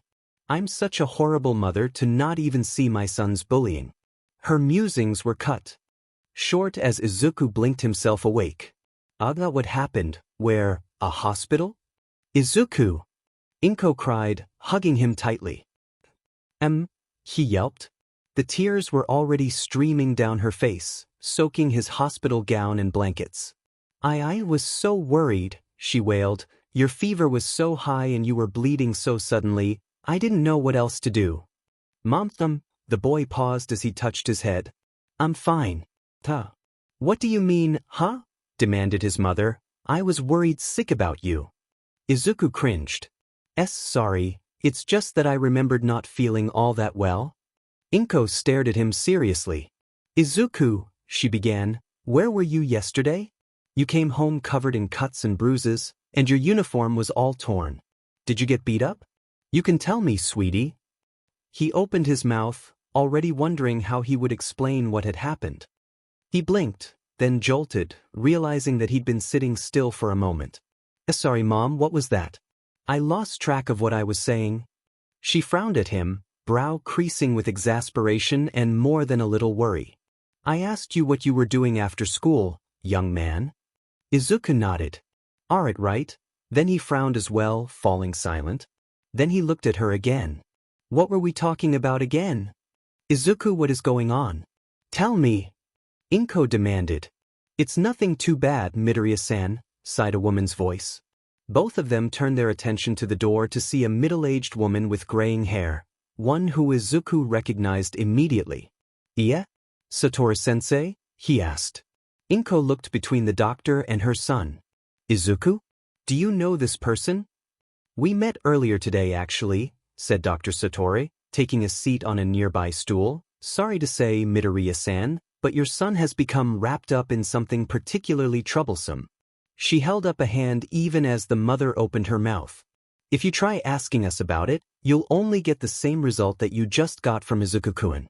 I myself have already tried to tell the police everything I know about it, but I'm physically incapable of doing so. This, of course, did not calm Inko down in the slightest. What kind of response is that? Is my baby in some sort of cult? Tell me. No, it's not a cult, sighed Satoru, rubbing the bridge of her nose, but I won't deny that it's potentially dangerous. It is possible for Izuku-kun to get out of the situation, but I'm afraid that will come down to time. I myself am involved in that, along with one other person. We've been through it quite a few times already, so we can help your son. And that leads into why you're here tonight. Inko still looked greatly aggravated, both by the lack of answers and the doctor's frank attitude, but went with the change in subject. They said that my boy has some sort of condition, which is rare enough that you're the only doctor who knows about it. Satoru shrugged. Only one in this hospital, maybe. Director Kyudai might know something about the subject, but he's too busy to be called upon. However, I have more knowledge about the situation itself on a level that many doctors wouldn't. She looked between Izuku and Inko. Are either of you familiar with the concept of psychics? Like those people on TV who think they can read minds? Those mentalists, who are extremely good at reading people's body language. No, I'm referring to the old concept of having powers that come directly from the brain or mind, like telekinesis. Inko raised her hand. My quirk is a minor form of that, actually. I can pull small objects towards myself. Satori nodded. There's a theory in some circles that before quirks, certain people were born with powers that were less set in stone than a quirk. A missing link between the quirkless and those who have them. Then she shrugged. Of course, modern medicine doesn't have any real way to determine whether such a connection actually exists. But one thing is for sure, a quirkless individual can develop psychic abilities. And that's what's happened to you, Izuku. Izuku's eyes widened as he thought back to Yaoyoro's Ushinka and the explanation of her power. Unable to voice his realization aloud, he simply nodded. I see. How can you tell? Asked Inko, reaching out to take his hand. I mean, it sounds like it's almost too good to be true. When Izuku was 4, his doctor told us that he would never develop a quirk. Oh, I'm not denying that diagnosis, agreed the doctor. Rather, it's because he's quirkless that he's developed these powers. His mother bit her lip. But how can you be so sure? She asked again. At this, Satori smiled. Simple. I myself used to be quirkless. Inko blinked. You used to? Yeah. But that was before what happened to Izuku happened to be. That's why I can say, with personal experience, that your son has now become a psychic. Not to mention, we detected the factor in his brain that shows that he can use those powers. You've probably heard that we don't use all of our brain, yes? Izuku nodded. Right. Well, to be more accurate, we don't use all of our brain at once. There are limiters in place to let parts of our brain rest when not in use, explained the doctor, leaning back in her seat. However, when we took a scan of your brain, we saw that the limiter part of your brain had dissolved. It was the same with me. And what does that mean? It means that you can now cause every cell in your brain to work in unison, which produces a type of energy referred to as PSI. I'll refer you to some books that you can find that explain it in more detail. Izuku-kun already has the contact info for the other member of our group. He'll have more free time to help you practice. But what about school? Inko asked. Your son wants to be a hero, right? I see no reason for him to get into Yui with practice. Inko chewed her lips and turned to Izuku. You do still want to go to Yui, don't you? She asked. She'd always known that with his obsession with All Might, he would accept no less than to go to the hero's old school. Ever since that day when she'd chosen to apologize rather than openly support his dream, she always held out hope he could live a normal life. But his dream had refused to die. He'd persevered, almost blindly hoping to become a hero, even without a quirk. But now things were different. According to this doctor, her Izuku could now step into the ring with all the other hero hopefuls. Yeah, said the boy, nodding, thinking along pretty much those exact same lines. Yeah, I do. But after Izuku was discharged from the hospital and brought home, Inko immediately hugged him tightly. My baby, why after everything, do you still want to be a hero? Mom, what I saw that I need to be a hero. No, I want to be one more than ever, he answered, looking her in the eye. And that means putting myself in danger again. But I need to train this power. I'm starting out with it so much later than anyone else. I don't want to just be another hero, Mom. I want to be like All Might. His mother smiled sadly. A hero who saves everyone with a smile. I remember. She hugged him again. Back then I said the wrong thing, didn't I? I'm sorry, Izuku, but if you're going to aim for Yui, then I'll help you out in any way I can. Izuku squeezed her back, tears welling up in his eyes. He wanted so badly to explain to her what was going on, but every time he tried, his head would go blank and no words would leave his mouth. Thanks. I won't betray your trust. Backing away, he reached into his pocket. Oh, right, the other guy gave me his number. Pulling out the business card Matsuda had given him, he handed it to her. He said his name was Matsuda. Inko nodded pensively, giving the card a look. Very official looking. You want me to call him, sweetie? I could set up a session for him if you think he can help you with your power. He smiled and nodded, a balloon of excitement swelling inside him at the words, your power. It was almost impossible to believe even now. I'll also try and pick up those books Satoru-sensei recommended from the library. Just try not to forget your normal studying, dear. You still need grades to get into UE. Right. Now, clean yourself up, I'll make some katsudon. Coming back to school after his illness was awkward. There were still the same bullies making fun of his supposed quirklessness, but because of his recent illness, they surprisingly kept their mocking to a minimum, at least for the moment. What was different was that some of the people who'd used to make fun of him had had a change of heart, as this illness, according to rumors, nearly killed him. If they only knew the truth, Izuku thought. The moment his first day back at school had ended, he'd headed straight for the library to check out the books that Satoru had recommended for him. Psychics, The Missing Link. A History of Psychic Activity. A Study on the Properties of PSI. The title seemed rather dry, but it was better than nothing. He tackled the history first, just to see where this had all started. It seemed that even a while before the glowing baby, there had often been rumors or stories about people possessing powers.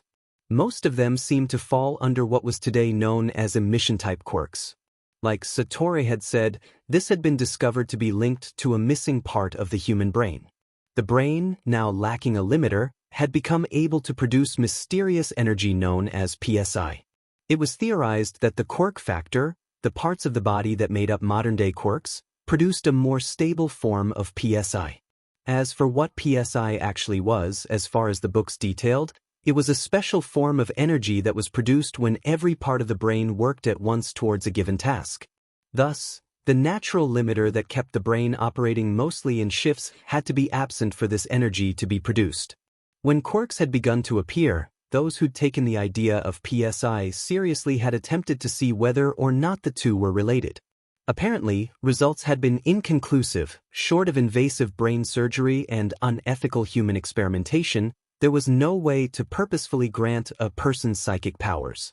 It was nearly impossible to tell when someone had them, as opposed to simply possessing a quirk.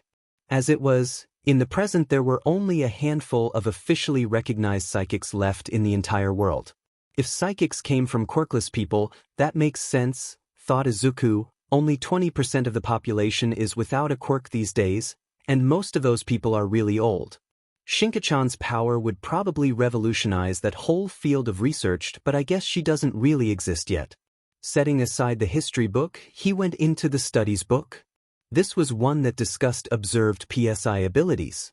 It seemed that PSI use had become categorized in 3 ways.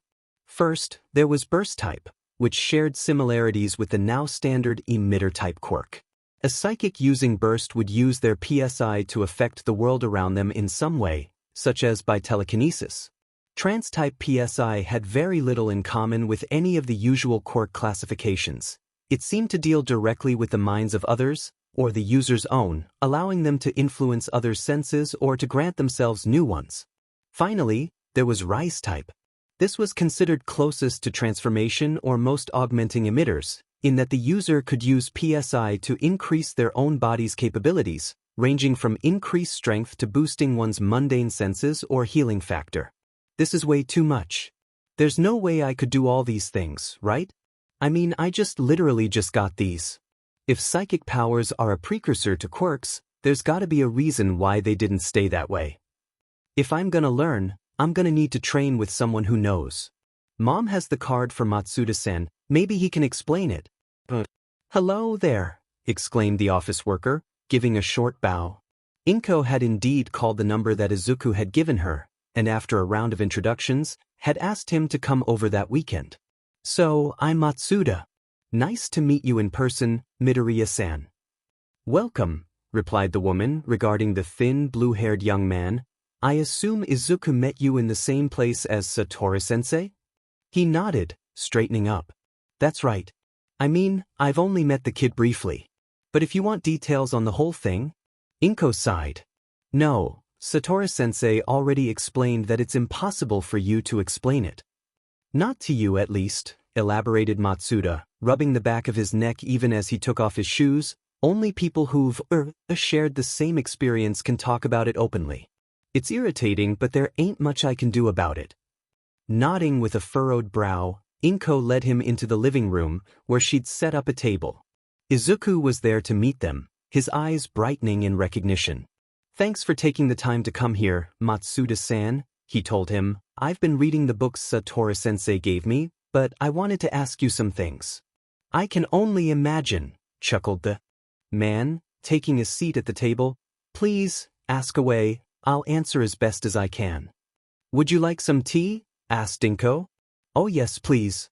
Actually, a cup of coffee would be good as well, it'll come in handy as a demonstration." As Inko started up the water, puzzling over the odd instruction, Izuku got right to it. "What does PSI do to me? How do I figure out what I can do? You know how to use it yourself, right? And why did you not try to become a hero?" He paused, blushing. "Sorry, guess I should let you answer." The man snorted. "Chatty sort Eincha? Anyway, let's start at the beginning.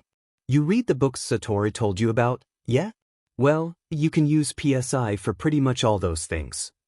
He smirked at Deku's widening eyes. "Yeah, all three categories can be learned and trained. Bit different from how quirks are limited to a core thing." "Core? I don't understand." Matsuda rubbed his chin. "It's pretty simple. All quirks have one thing that they do. I mean, sure, you can strengthen it with training, but it's still just one power. You can't do something fundamentally different from it. PSI, on the other hand, does whatever you want it to, given enough effort. So when it says it removes the limiters on the human body, does that mean quirk factors too? It removes the limiters on the brain, not the body," he contradicted. "God knows Satoru let me know that when I asked. But there is a theory that I've heard about. A quirk singularity, I think it's called, a point where quirks will evolve to the point that no one can control them anymore." He shrugged. "I remember reading one scientist saying something like that, back around the 4th generation of quirk users. Given what we've seen, I dunno. Might be some real weight to it. But that's all quirk stuff, us psychics don't need to worry about that." Izuku bit his lip. "Right? At the same time, I'm really behind on everyone else. I don't even know how I'd use PSI." Just then, Inko set down a pair of cups of tea on the table, along with a cup of coffee. "Here you go, Matsuda-san." "Oh, did you want milk?" "Yeah, I would," said the salaryman, smiling, "but I'll pour it myself. Actually, that's part of how I'm gonna demonstrate PSI to ya, Midoriya-kun." Matsuda slowly poured the milk into his tea. Once satisfied, he raised his hand over and pointed down into it. To his audience's shock, the liquid began to ripple without any outside input, the colors swirling murkily. As they watched, the milk began to condense, gathering towards the center under his fingertip, until finally, the tea parted and he lifted his hand. A ball of undulating milk rose from the cup, floating in the air. Then, he directed it over to the coffee, before a small stream drained the milk ball, pouring itself neatly into the other beverage. Looking up at Izuku, he smirked. "Like that? Now you try." Izuku looked down at his tea. "So he says, but can it really be that easy?" He mimicked Matsuda's actions, pouring in the milk and pointing his finger at it. Mixing two liquids just causes the newer one to spread out until it's impossible to tell. He watched clouds of white swirling about in the tea. "Come on. If Matsuda-san says I can do it, then there must be a way to separate them again." In his head, he felt something responding to his commands, akin to an electrical current. Then, a mystifying sensation began to flow through him, reaching down over his hands and into the tea, suffusing it. As it did so, he suddenly became aware of the liquid, in a way that he never would have thought possible. As the PSI, for what else could it be, poured into the tea, he could feel where it and the milk differentiated. Concentrating, the PSI converged on the milk, gathering it together and drawing it to the surface. Watching her son concentrate for the last few minutes, Inko looked to Matsuda. "Is it really that simple?" "More or less, yeah," replied the salaryman, shrugging. "It's hard to tell for sure, but it seems like each psychic tends to have different amounts of talent in the three categories. Satoru-san is pretty good at Rise PSI, and this telekinetic stuff comes pretty easy to me. Even if he specializes in something like trance, Satoru reckons it's easiest to get the feel for PSI by practicing with burst." He smiled, noticing how the surface of the boy's tea began to grow pale. Once you can figure out how to draw it out, it's just that easy. After that, you just gotta practice. When Izuku finally opened his eyes, letting out a breath of exertion, a wobbly leaf had formed out of milk, contrasting the dark tea. I did it. Tears welled up in his eyes. I really do have powers now. I can't believe it. Weeks later, spare change floated over his hand as Izuku cast out with his mind. All around him on the street were the usual swirl of people's streams of consciousness, occasionally forming a coherent word or image. Of course, he did his absolute best to not follow up on any of them and delve deeper. Reading a person's mind without their permission would be too arrogant. As it turned out, much like Matsuda had mentioned, while Izuku had picked up on using both burst and rise-type PSI, his real talent lay in the truly mental-focused trance PSI. It had started out one day with him trying to broadcast a thought to his mother, just to see if he could, followed by her responding as if she'd heard it. Astonished by his success, he then tried contacting his two fellow psychics, who congratulated him, then told him to be very careful when it came to reading minds. People are used to having their thoughts being totally private. If you start voicing what they're thinking, you're asking for a lot of resentment and aggression.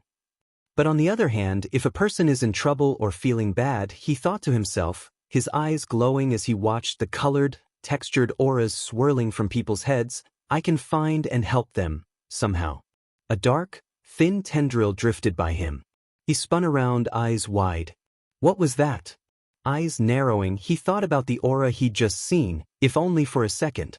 As the PSI in his brain worked, focusing on his eyes, the auras of other people dropped away, until finally he saw it. This aura was twisted, stiff, full of muddled colors that were being crushed together into something ugly. He reached out with his own mind, seeing a tendril full of shades of green, and grabbed hold of it. What can I do to help you? Suddenly, the indistinct representation of a mind snapped into clarity, and he felt the presence of another person.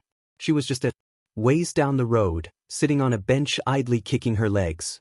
He cautiously approached her, severing his connection to her as he did so. Hey, are you okay? The girl looked up at him, blinking and smiling pleasantly. Her narrow eyes blinked curiously. HM? Oh yeah, I'm fine, thanks for asking. Before his eyes, her aura roiled and spiked, completely at odds with her cheerful words. He could practically feel it, like rusty metal rubbing against his skin. Are you sure? You seemed a bit dash. Her eyes flickered for a moment. I'm fine. Thanks. You don't have to worry about anything. She turned back to watch the road. I'm just a normal, everyday girl. Once again, the aura of her thoughts rebelled against her words, a discordant, ragged jangle that flared up like a wound, particularly at the word normal. Oh, of course you are, he agreed quickly. I never said you weren't. He could tell that for whatever reason, the concept of being seen as normal was something of a sticking point with her. She side-eyed him, her pleasant smile slipping. What do you want? Izuku paused, biting his lip. He didn't want to be dishonest, but he also didn't want to say the wrong thing. I want to know what's hurting you. This time she turned to look at him again, eyes widening, eyebrows raised. Then she giggled. Hurting? Geez, where'd you get that idea dash? What's your name? She faltered. Toga. He smiled. Nice to meet you, Toga-san. I'm Midoriya Izuku. Sure, nice to meet ya, she replied flippantly. So Izuku dash, he sputtered at her casual honorific. What makes you think I'm hurting? You got a mind-reading quirk or something? Izuku hesitated. Yes, he admitted honestly, or something. I didn't see anything you were thinking of, don't worry. But, it feels like you've got a lot of burdens on you, and I wanted to help so I just approached you without thinking. Sorry. Toga stared at him, her expression unreadable. So you just saw something about me and wanted to help? How? That I don't know, he said, sighing. I mean, I don't know you at all, but I could be totally wrong, but you seem like you're unhappier than you let on. So, I dunno, I want to help make you happier. After a moment, she looked away, pulling up her legs, crossing them for modesty, and hid the lower half of her face in her knees. Nothing good'll come of it. What? The stuff that makes me happy is bad, evil stuff. Izuku swallowed, a cold sweat starting to break out. What do you mean? There was a long silence. Toga's aura became momentarily turbulent, but differently from before settling down. For as long as I can remember, I thought blood was one of the most beautiful things ever. He blinked. Blood. He sat down tentatively next to her, prompting a brief glance from her. I found this injured, dead bird once. I thought it was just the cutest thing ever. My mom and dad freaked out, told me it was really bad. Are you reading my mind? She asked suddenly. Izuku blinked. No, of course not, that'd be totally rude. Toga just watched him for a moment. A little after that, I discovered that if I tasted someone's blood, I could turn into them for a bit. A neighbor's kid got cut, and it just smelled really nice, so I liked it, and then, she squeezed her legs tighter. He moved away later, and my parents were super mad.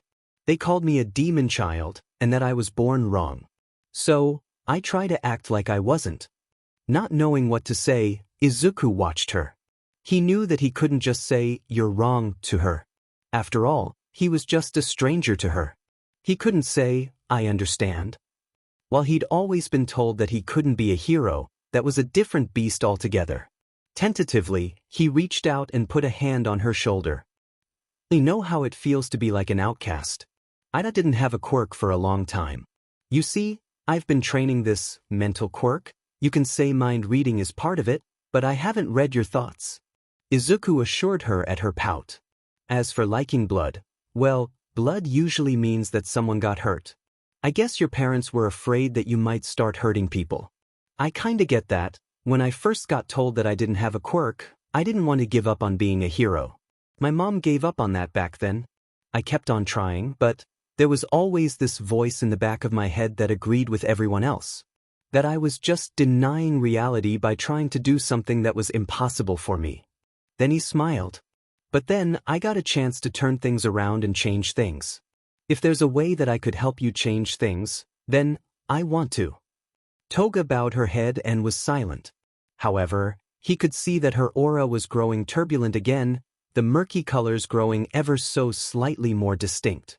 Finally, she tilted her head back and let out a sigh. You know that I like something that everyone hates, but you're not even telling me to stop liking it? Her head lolled as she directed her narrow, crafty-looking eyes at him. You're super weird, Izuku-kun. Heh, chuckled Izuku, rubbing at his hair. Yeah, I guess I am. Sorry. It's a good weird. He blinked, looking at her. Her expression hadn't changed. It's kinda weird that makes me feel like it's okay that I'm not normal. She fell silent again. Hey, Izuku-kun. You said you want to be a hero, right? Oh yeah. I've been training up my quirk so that I can apply to Yui, he told her. She hummed. Yeah? You're weird, but I guess even a weirdo like you would want to apply there. Well, sure. Yui is where the greatest heroes came from. All Might went there, so... Toga began to smile. It was a wide grin, showing off lots of teeth, and Izuku was disquieted to see that her canines were quite long. Greatest heroes, huh? Hey, Izuku, do you think if a demon child like me applied there, I could become good? Well, if you applied yourself, I'm sure you can find your way to be a hero. I mean, there's a whole list of heroes who look like villains, who are all still respected. Pfft, really? She giggled, pulling out her phone. Let me see that. Izuku chuckled. Well, there's Gang Orca, and also ectoplasm. Point is, all that matters is what you do with your quirk. A hero helps people. There's even Vlad King. He's not on that list, but his quirk uses blood like yours too. Her toothy grin shrank somewhat, but her expression remained happy. Like me, then she glanced at him. Hey, where do you do your training? Oh, I live around here, he said, pulling up a map on his phone. My powers have a bunch of different uses, and I'll be training a different one tomorrow after school. I'm gonna be at the beach for a bit. Okay, I'll be there. Wait, what do you mean? Izuku was running along the beach. Satori had also mentioned one other possible application of PSI was to help improve the efficiency of his breathing and muscle strength. The best way to test this was to run, while slowly forcing his PSI to infuse his lungs, to increase how much oxygen he kept in. Rather than the quarter most people hold in, he could hold about a third. But as it was a new experience, he had trouble keeping it up consistently. On top of improving his breathing, he had used it to improve his speed and durability. Satori-san had warned him overexertion would lead to possible nosebleeds, so right now he was focused on using PSI to increase his power output through his body in short bursts, concentrating on his legs. He could feel them burning as he carefully drew lines down the limbs in his mind's eye, creating glowing circuits of PSI that fed the fibers in addition to the oxygen he breathed in. He could feel the wind whipping past him as he sprinted across the sand. He could feel his feet sinking into the dunes, slowing him down slightly with the unstable, but his legs propelled him far enough to ignore. Reaching his designated point, he then pivoted and jogged back the other way. He stopped about halfway down the beach in an attempt to catch his breath. So focused was he on catching his breath, he didn't sense someone approaching him. A pair of hands slipped around his face and covered his eyes. "Hey, Izuku-kun," he yelped, blushing, his power faltering as he flailed his way out of the hold. "Oh, hi, Toga-san." The blonde girl in question gave him one of her wide, toothy grins, hands behind her back.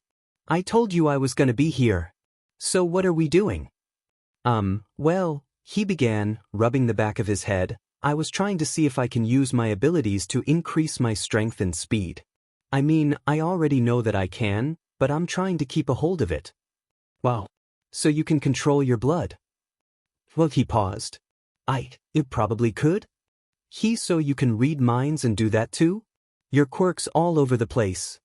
Izuku smiled. "I guess so. But it's still a long way to go from being perfected. Do you mind if I watch?"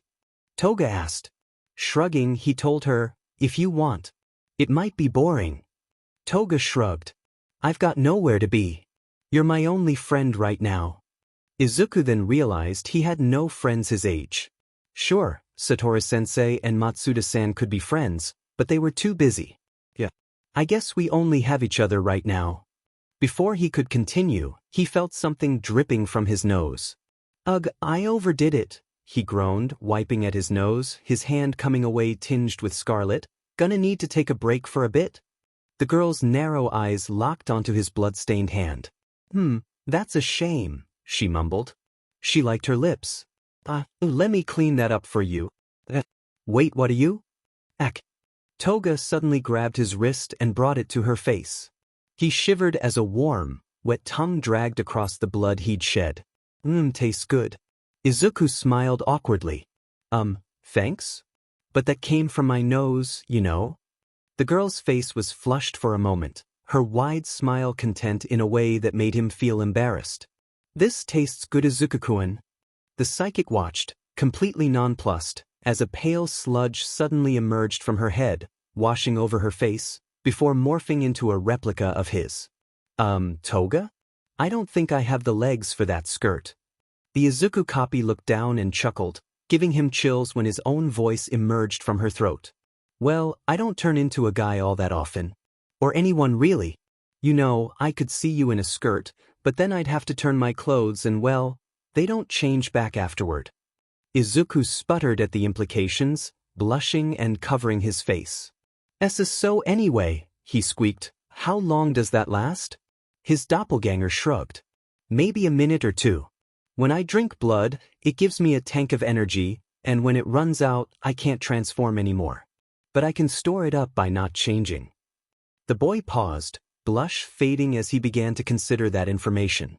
"What happens if you drink multiple people's blood, then?" She pet her head. "I dunno. Never done it before." A few moments later, Izuku watched with some disquiet as his own face melted away, leaving Toga as herself once more. "You really weren't weirded out." I was, but it's okay. Maybe we can figure out what your limits are." Toga beamed and sat down on the beach to watch the psychic train some more.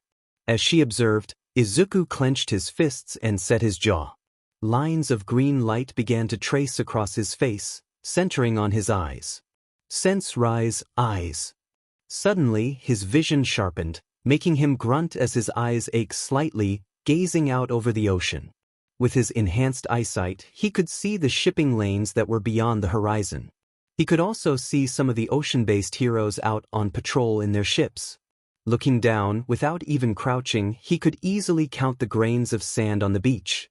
Then, turning to say something to Toga, he paused as his enhanced vision took her in. The late afternoon sun was setting behind them, yet his enhanced senses could see the sun reflecting off her, mixing with the chaotic energy of Toga's aura.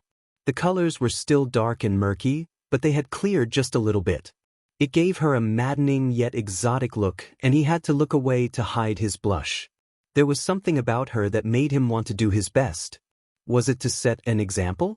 Or maybe just the fact that she was pretty cute? Chapter text. Speech.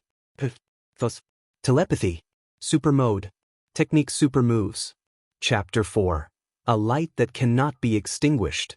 Izuku shook himself out of his stupor.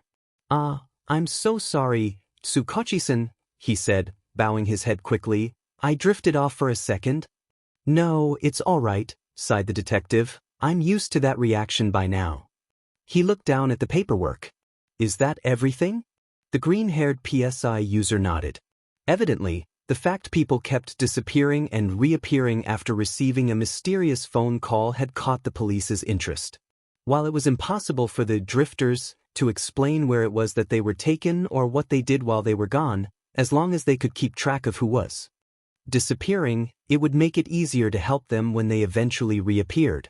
You're the third quirkless person this has happened to, noted Tsukachi, looking over the updated list, and the third to then become a psychic.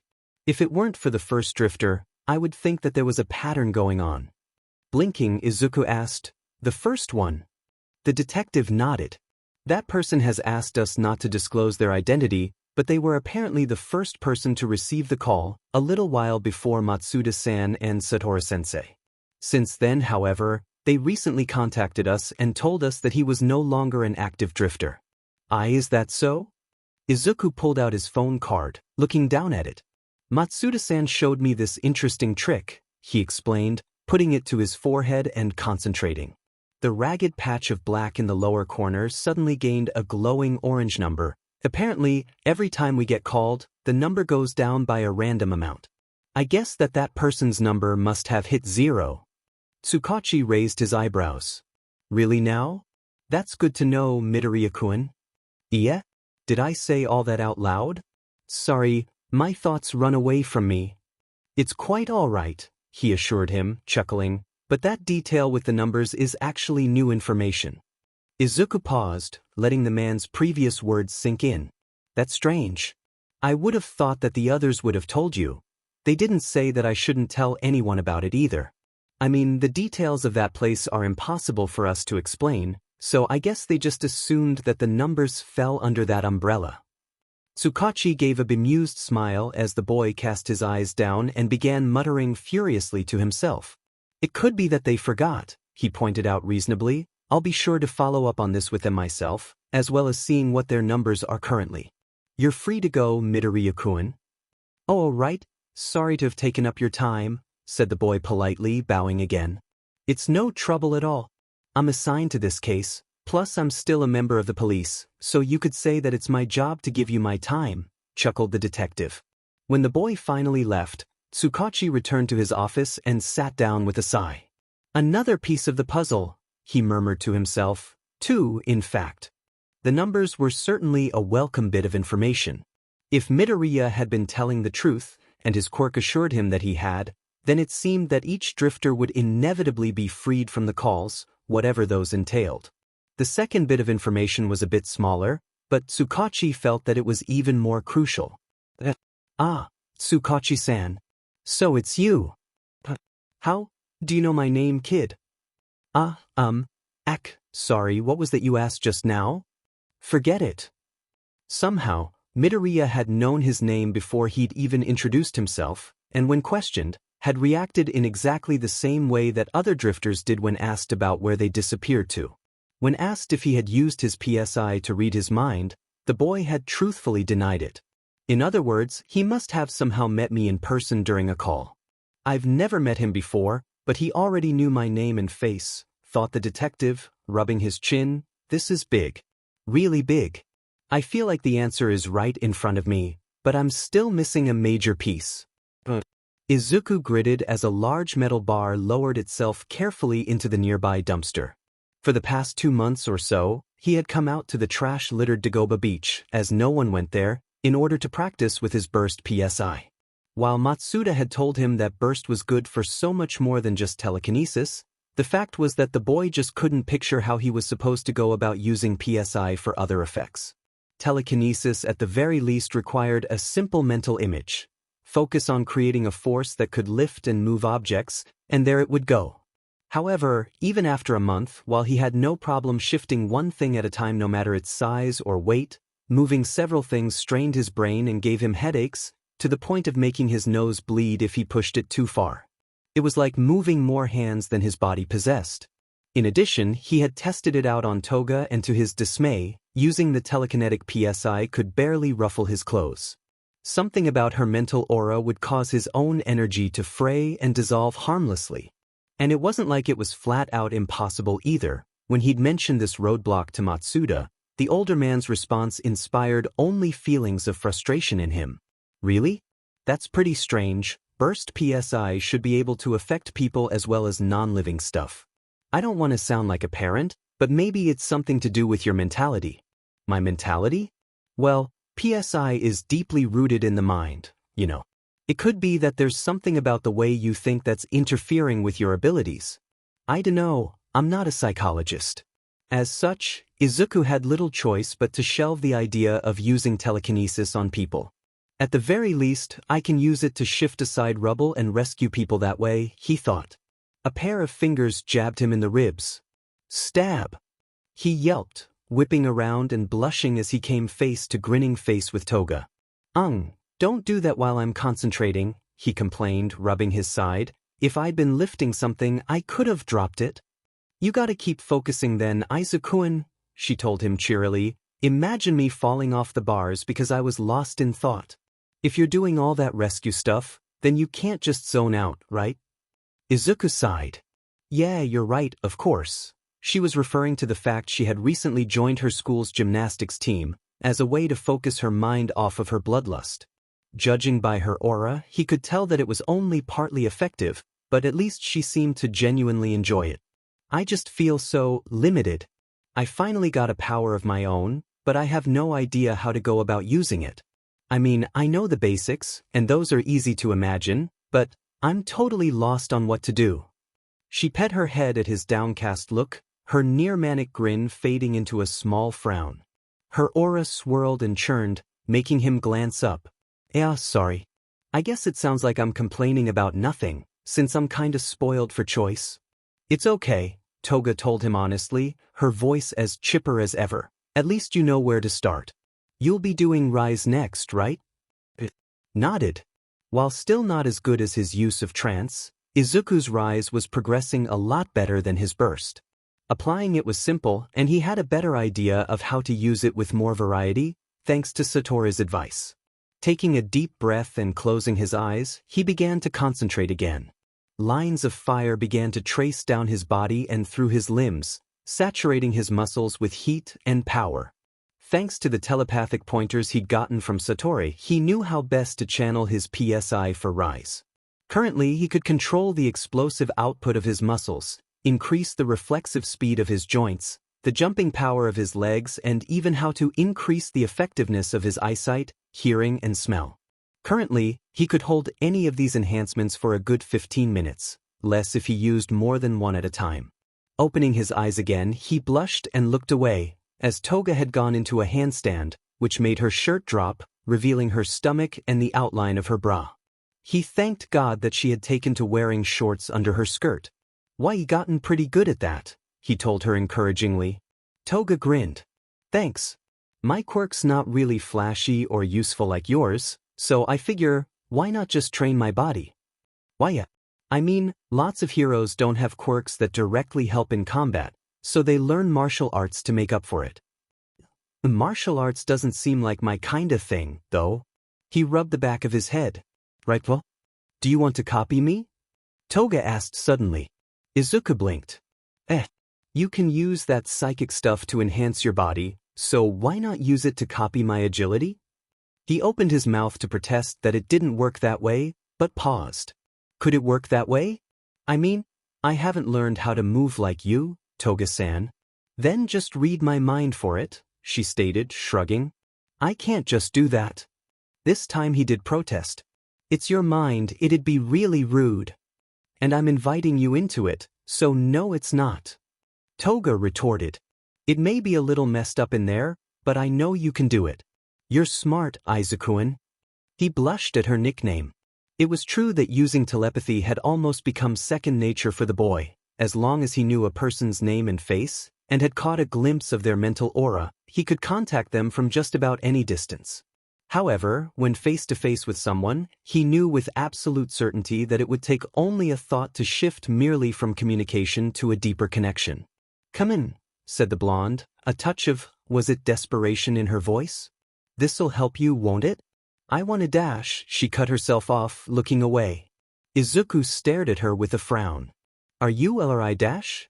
I'm fine, she snapped, rolling out of her handstand into a sitting position, crossing her arms. Just let me do something nice for you.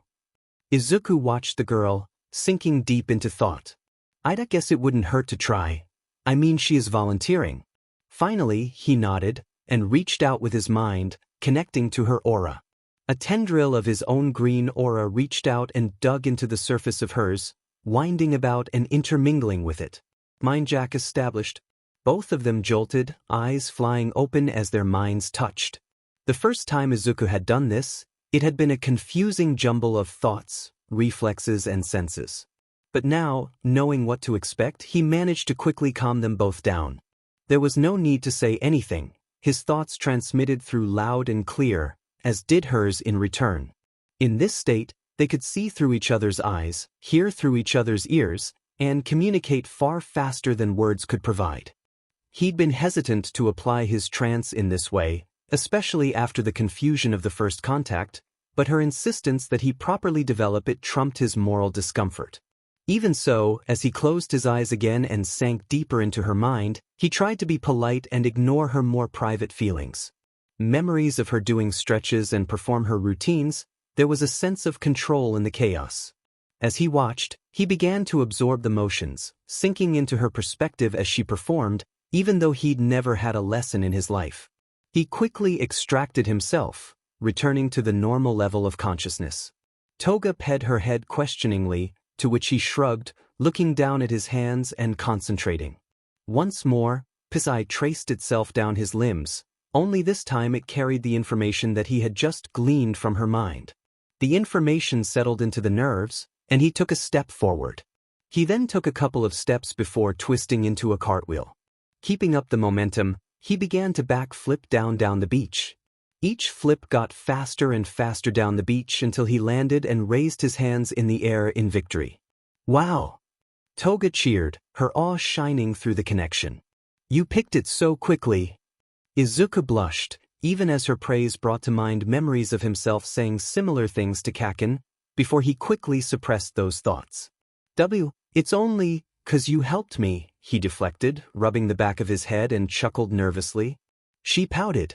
Come on, you can be proud of yourself a little, she said reproachfully. I saw that little bit just now. You're nothing like that dumb Pomeranian. He had no idea whether to laugh or let out a squawk of fear in case Kaken somehow heard that. Before he could do either, however, Thurithing. He and Himiko both jumped. What was dash? Izuku's mind went blank as he simultaneously realized, then forgot what that sound symbolized. Ga?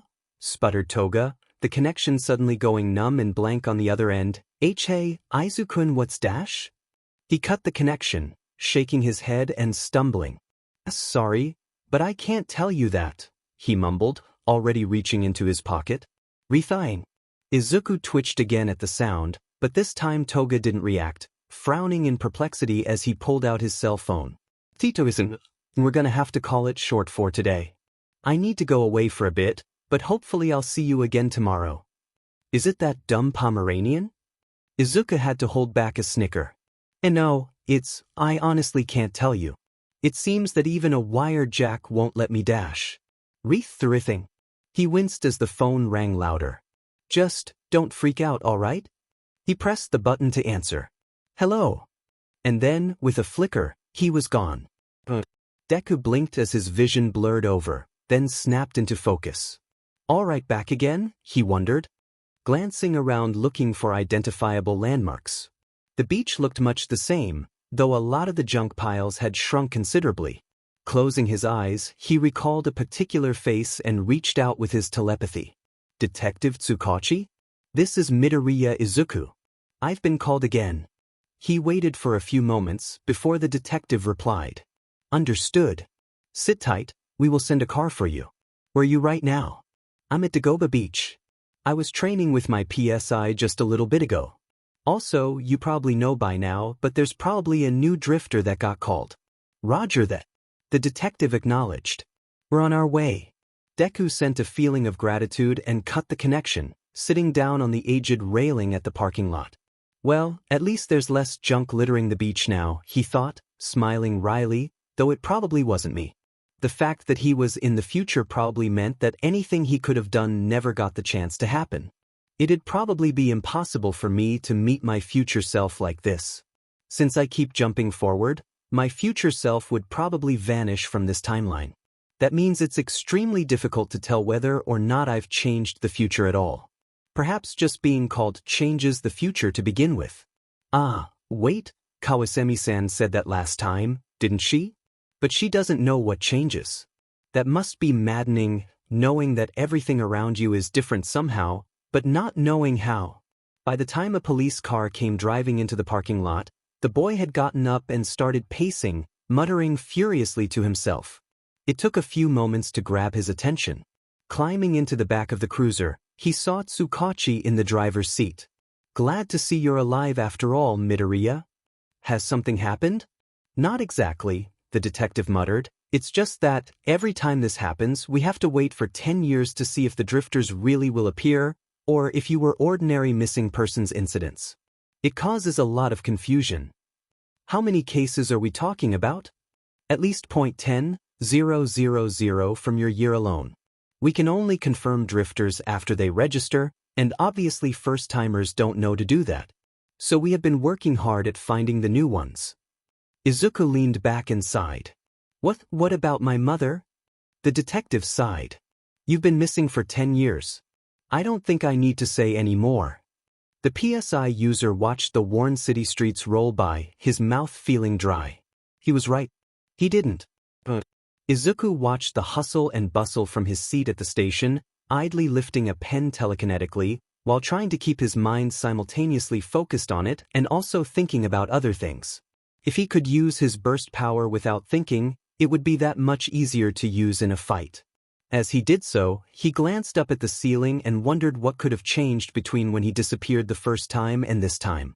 Apart from training with my powers, I haven't really done anything significant, have I? I mean, I made friends with Toga-san, but that probably isn't enough to change anything. He grimaced, feeling guilty at inadvertently thinking of his friend as not significant. Sorry, Toga-san. As he wondered, the door opened and Izuku looked up to see Detective Tsukachi entering, with Satori and Matsuda behind him. Following closely were two new boys, around his age. One had black hair that hung to his ears, with a perpetual grin on his face, wearing a plain black shirt and cargo pants. His sleeves were rolled up past his elbows, which bulged oddly segmented and cylindrical. The other boy, on the other hand, was a tall, white-haired young man, wearing a muscle shirt, jeans and a gray mask that covered him from neck to nose. His choice of top was understandable, as not only did he possess 6 muscular arms, but each side possessed flaps of loose skin to connect them. Yo, Midoriya, greeted Matsuda. So you're the first here, huh? Hope we didn't keep you waiting too long. It's no trouble, he quickly replied, standing up and bowing. Satori sighed. Alright, let's get this over with. I've got some paperwork to do. Trade you for mine, Matsuda snorted. Not a chance. Meanwhile, the two boys observed Izuku approach them. Hello. I'm Midoriya Izuku. I'm sure this is insane, trust me, I've been there. One of the tall man's arms bent up towards him, showing that unlike the normal front pair, his extra arms actually ended in fleshy stubs. The one being offered shifted for a moment, then morphed into a mouth. It's fine. I must admit that I was confused when I got the card and wound up here, but I'm glad that I'm not the only one. My name is Shuji Mezu. Nice to meet you. Oh yeah, same, laughed the other boy, rubbing the back of his head. Man, that was a hell of a nasty shock, wasn't it? Name's Hantashiro. Izuku nodded. So, you two have quirks, then, Shuji-san, Hanta-san? Shiro quirked an eyebrow. Well yeah, of course. Shuji nodded in agreement. Alright, I guess it's a bit obvious, but Satoru-sensei, Matsuda-san and I were all quirkless. The black-haired boy winced. Really? Oof man, that's rough. Shuji's brow furrowed, however. You were. And that's about the gist of it, finished Tsukachi. The drifters, now 5 in number, sat around the table in Kawasemi's interrogation cell, with Shinka propping up her round face on her hands between the two adults. Oi oi, mumbled Shiro, staring around at everyone. This is seriously crazy. I mean, time travel? It makes sense, however, interjected Shuji. When I received the call, it was like everything around me aged rapidly. One of his arms lifted, the end morphing into an eyeball that stared pointedly at Kawasemi, making Shinka squeak in surprise. How were you able to get that card into my room, Takyu-san? The woman shrugged. I don't control where the hooks go. I just cast them out into the past. Just because you can doesn't mean you should, Takyu-san, sighed Tsukachi, frowning severely at the marked time fisher. This is the second time your power has brought minors into this future. We're lucky that the villains didn't find these two before us, like with Midoriya. Izuku shuddered, remembering the twisted, monstrous Numa. So what does all this mean, like how did this happen? Shiro asked. The League of Villains began Tsukachi. But Kawasemi cut across him. This particular future is one where the 5 of you disappeared, because I pulled you in. So going back means that we change stuff? The boy continued. We can go back, right? Matsuda chuckled. Yeah, don't worry, kid. We've been through this whole song and dance several times, there's a way back. Phew. Shuji though looked at Tsukachi. We might be able to use the information here in the past. Is there anything you can give us on the organization called the League of Villains? I understand if you don't want to give that information to a bunch of kids, but... No, this is fine.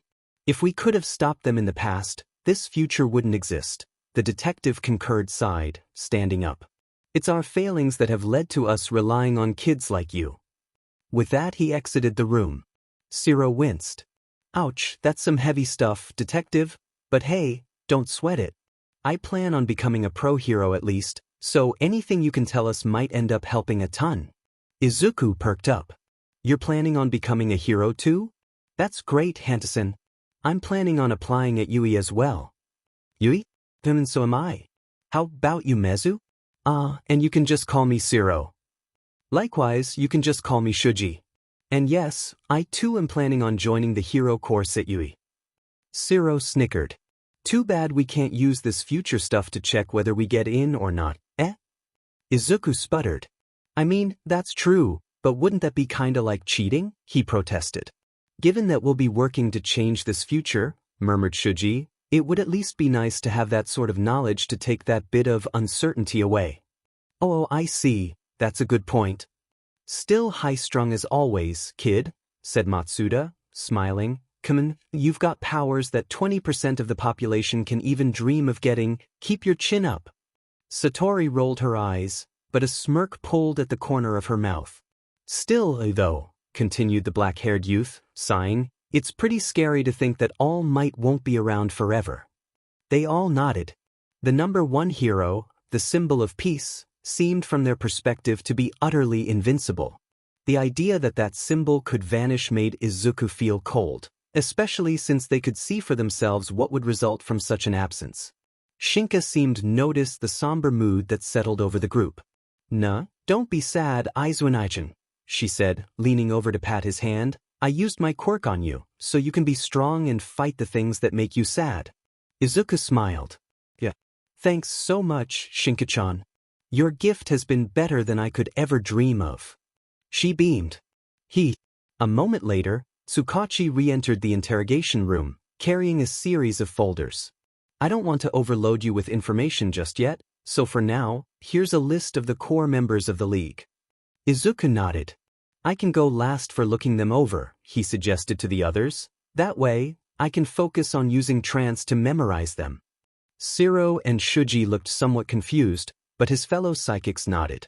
Sounds like an undertaking, but I guess if anyone can, it's you, kid. He blushed. Well, with all the notes I usually take for heroes, I should start making some for villains, right? The group began passing the folders among themselves, reading through them. Shinka pouted and complained when they passed her over, but judging by the expressions of the others as they read the files, Izuku guessed that that was a good thing. Finally, it was his turn. Nodding in thanks, he closed his eyes, slowly spinning up the wheel in his mind's eye that would cause his brain to start generating PSI, and opened them, ready to record any information he saw. The first file contained the image of a white-haired young man, covered in what looked like severed hands, which also obscured his face. A separate photo showed said face, with dry skin, chapped lips and a horrid smile. Shimura Tenko. Villain name, Shigaraki Tamura. Quirk, decay. Allows him to cause anything he touches with all 5 fingers to rot and disintegrate. As time has gone on, the scope of this power has extended so that anything connected to what he touches will also disintegrate. The effect can also propagate through his feet. Tamura is the leader of the League of Villains. He possesses a simple, childish sense of pure evil, and has professed the desire for nothing more than to tear down society as we know it and wreak havoc upon the masses. At first, his personality was akin to a man-child, but as time went on, he became more and more calculating in his schemes. This is suspected to be largely due to his master, Classified. In addition, however, the rest of the file had been thoroughly redacted. Izuku suspected that if he really wanted to, he could use his powers to see through it, but didn't want to risk giving himself a headache just yet. As such, he merely moved on to the next entry. Redacted, in custody. Villain name, Kurogiri. Quirk, Warpgate. Allows Kurogiri to transform into clouds of purple-black fog, which he can use to create portals to any location, so long as he is familiar with it or has its exact coordinates. Kurogiri was the advisor to Shigaraki Tamura, and one of the founding members of the League of Villains as we know it. Despite a mild manner, he is filled with a cold cruelty and absolute loyalty towards Shigaraki, likely instilled in him by Classified. He was eventually captured and taken into custody by the police in cooperation with Pro Hero Gran Torino, see Incident Report number 440768888. Shortly afterwards, it was discovered that Kurogiri himself was a Numu, perhaps one of the very first, high-end, Numus created by Classified and the Doctor. The body used has since been identified as belonging to Redacted. He shivered at the photo provided. A man in a vested suit and tie, with a long metal brace around his neck. The entirety of his head was shrouded in purple fog, with 2 yellow eyes piercing through. Remembering the Numu that he had encountered, Izuku almost didn't want to know what a high-end Numu would be like. The next file bore the image of a broadly built, muscular person with reddish hair. Ikishi Kenji, deceased. Villain name, Magna. Quirk, magnetism. She was able to cause people within a 4.5-meter radius to become polarized. Men would become South Poles and women would become North Poles. Magna could not magnetize herself. Ikishi was wanted for 9 armed robberies, 3 murders and 29 attempted murders. After aligning herself with the League of Villains for a relatively short time, she was killed in an altercation between the League and the Shai Hasaikai. A scaly, lizard-like man with a shock of pink hair. Iguchi Shuichi. Villain name, Spinner. Quirk, Gecko. Spinner is capable of performing any feats attributed to geckos, including sticking to walls. It is unknown what other abilities this manifests as he does not rely on his quirk very much. Spinner is a vocal, devoted follower of the hero killer, Stain, and joined the League to further Stain's will to purge society of fake heroes. A dark-haired man, covered in patches of what looked like rotted flesh. The photo appeared to have been taken at a distance. Redacted. Villain name, Dabi. Quirk, high flame. Dabi can project blasts of flame hot enough to burn with a blue color, which have proven fatal for many heroes and villains alike. Dabi himself appears to be vulnerable to the heat of his own flames, and cannot blast them out for too long or he may burn himself, judging by his extensive skin grafts. Dabi is a follower of hero killer Stain's will, though not as vocal as Spinner, and has professed to not trusting anyone, even the other members of the League of Villains. He is among the most kill-happy of the group, leaving charred corpses in his wake. Note to self: figure out a way to become fireproof, Izuku thought to himself, grimacing. Seiko Etsuhiro. Villain name, Mr. Compress. Quirk, compression. He is able to designate a sphere-shaped volume of space and compress it, along with any matter within, into a small marble. Living things are seemingly kept in stasis inside the marbles, so long as they are completely inside the compression range. Seiko can also release the effect at any time on command. Compress seems to carry himself with the mannerisms of a stage magician and appears to be the most mentally balanced member of the League. His reasons for aligning with them are as yet unknown. That's an absurdly useful quirk, he thought to himself, impressed. It'd be super easy to clear away rubble after a collapse. Or even to kidnap someone. Shaking off the morbid thought, he moved to the next file. There were 2 photos for this one.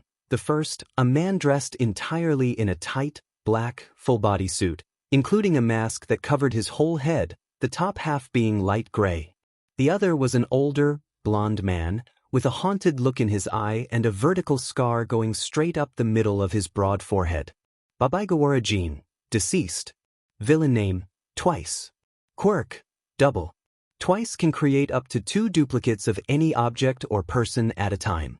In order to do so, he must possess sufficiently accurate data of the subject, including measurements and/or contents.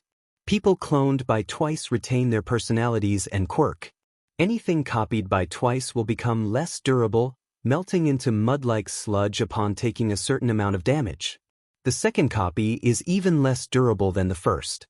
Babaigawara Jean had several misdemeanors even before joining the League, mostly minor and carried out by a gang of thugs. However, an incident caused some sort of psychotic break, leaving him constantly contradicting himself and possessed of a psychosomatic need to cover his face. It is said by Redacted that he was the most loyal to the League, simply due to the reason that he felt that they were the only ones who could accept someone as mentally broken as him. During the raid on the Paranormal Liberation Front, Redacted offered him the chance to start over, only to be rebuffed, and ended up killing him, though not before one of Twice's clones managed to kill a hero. I wonder, in my time, would it not be too late to help him? Izuku thought, feeling a swell of sympathy for the man. I mean, Toga-san is alright, even if she is a bit strange. The last file, however, brought that thought process crashing to a halt, the blood draining from his face as he stared in horror. Toga Himiko. Villain name, none. Quirk, transformed. No, Toga-san. Please, tell me you didn't? Before joining the League, Toga has been the lead suspect in several deaths by blood loss. She has demonstrated an obsessive love of people who have been beaten and become bloodied, and expresses desire to become that person, culminating in her learning their habits and speaking patterns and draining their blood for use with her quirk, ultimately resulting in their deaths. Midoriya Izuku clamped a hand to his mouth, reeling back from the file. Toga-san, why? Why would you do this? You wanted to be a hero, didn't you? Tears welled up in his eyes. I believed in you. You were a good person. No good'll come of it. The things that make me happy are evil, bad things. I've got nowhere to be. You're my only friend right now. It's a good weird. The kind of weird that makes me feel like it's okay to not be normal. He had been her friend, showing her that she didn't have to think of herself as evil, but then he had disappeared. Now, 10 years into a future without him, Izuku could see just what his choices had wrought. He sobbed. I'm sorry, Toga. I'm sorry that you didn't have anyone else but me. I promise I'll be better friend. Midoriya-san? Are you alright? Shoji asked, his eyes widening in concern. This girl, he pointed to Toga. Toga Himiko. I know her. Tsukachi's eyes widened. What? I met her just a few months ago. I don't think she'd committed any murders yet. She was self-conscious about her obsession with blood and trying to suppress it by acting normal. But I talked to her. She was my first friend in years. She was even going to try and become a hero. I told her that she didn't need to be evil. The group sat in silence. Then, the detective cleared his throat. Maybe you were the anchor in this timeline. And your disappearance caused what was left of her sanity and her humanity to break. Izuku looked down, his tears intensifying. Tsukachi winced. That probably wasn't the best way to put it. And no, you're right, mumbled the boy, trying to wipe away the rivers running down his face. It's okay. I know what I need to do now. Well, that doesn't sound ominous or anything, joked Shiro, making everyone chuckle, though Izuku's was more of a watery hiccup. Shinka gazed solemnly at him. Sorry, Shinka-chan, he mumbled, trying to smile. I promised not to cry, didn't I? Wordlessly, she stood up, pattered around the table towards him, and gave him a hug. Don't be sad and Sorry, Izuku murmured, wiping his face some more. The little girl squeezed him tighter. Shiro bent his arms experimentally as the group filed out of the police station. And so I'm not the only one. Feeling weird after that girl touched me, right? He asked, feeling kinda itchy inside my elbows here. I'm feeling a little disoriented myself, admitted Shuji, rubbing at his extra arms. I assume it's just a temporary side effect from that girl's quirk. It's a lot less than what it did to me, sighed Izuku. I had a fever and a nosebleed. Shiro gave a pained smile. On the other hand, this isn't so bad. Perhaps we should exchange contact information, suggested the tallest boy, pulling out his phone, since we've been drawn into this conspiracy. You're really taking this all in stride, aren't you? I repeat, holy shit, time travel. Villains taking over in the future. All might. Getting my quirk juiced up into a real superpower. This sure as hell isn't what I expected when I wanted to go pro, you know. Shuji only shook his head. I might not show it, but I'm just as surprised as you. Izuku laughed nervously, even as he pulled out his own phone. So, you wanted to trade numbers? If you don't mind. I have a feeling that we'll want to stay in contact. Why, sure. Hell yeah. If we're all heading to Yui, it doesn't hurt to hang out and trade tips or whatever. Izuku perked up. Oh, I've got all sorts of notes about pro heroes, if you think that'd help. I don't have them on me right now, but I like to think there should be 1 or 2 useful things inside. Why kids? Hurry up would ya? Called Satori from down the block. Maybe we should save it for when we get back to the past, he muttered bashfully. Shiro snickered. Hey, no rush. I want to see how we're getting back anyway. When they approached the mysterious young girl, Deku winced as his new ability to sense the minds of others picked her up. Her aura was stunted, almost. It clung tightly to her, actively shrinking into her body when she made eye contact. It was like she was actively shutting herself off from any interactions and simply acting. Frowning, Izuku extended a tendril and brushed it against her aura. She stilled, her one visible eye widening, and the boy had to fight not to recoil as that brief contact immediately echoed with dark, omnipresent misery. He in a breath, shaking himself slightly. You can go ahead of me, he told the other boys. Just, give her your phone card, and you'll get another call. Gotcha, said Shiro, saluting flippantly even as Satori and Matsuda vanished in a flicker of static. The girl stared directly at Izuku, even as she took Shuji and Shiro's cards, making them vanish back into the past. Sorry, did I overstep back there? He asked her concernedly. It's just, what should he say? What could he say that could combat such darkness and hurt? Acting on impulse, he reached out and put a hand on her shoulder. It will be okay. I promise. The girl said nothing, standing straight as a rod, her eyes widening further. Nothing is okay. It was faint, but she definitely spoke. There's nothing that can be saved anymore. Even so, I'll make it okay, he swore to her, releasing her. We'll change this, all of it. The feelings that he'd glimpsed in her stood out vividly in his memory. The feelings of a girl who had never learned how to smile. And I'll become a hero who can make you smile. She said nothing, staring at him coldly. Then she looked away, and under all the hair and the medical mask, he thought he saw something wet. Do what you want. Card. When his phone rang a moment later and he answered it, Izuku was filled with a heavy, bitter feeling, like he had only made a tiny crack in a block of stone. I promise, I'll make things right. After saying goodbye to Shiro and Shuji, as well as exchanging numbers with them, he'd immediately cast out telepathically to contact his mother. She was startled, then shocked to learn that he'd been spirited away yet again without her knowing. Apologizing for making her worry, he vowed to make it up to her. And then, as he hurried for home, he sent out another telepathic broadcast. The next day was a weekend, and Izuku made his way to Dagoba Beach. It was still early enough that the sun was coming over the beach, but the sooner he could see Toga, the better. As he stepped onto the sands, he spotted the pale-haired visage of his first friend. Toga-san, he called. The blood user spun around and stomped towards him. There you are. Do you know how worried I was when you vanished like that? She pouted. What the hell was that? I wish I could tell you, but I can't. Internally he winced. That's not how you keep her from becoming a villain. Her already narrow eyes narrowed even further. I mean it, he protested. I literally can't.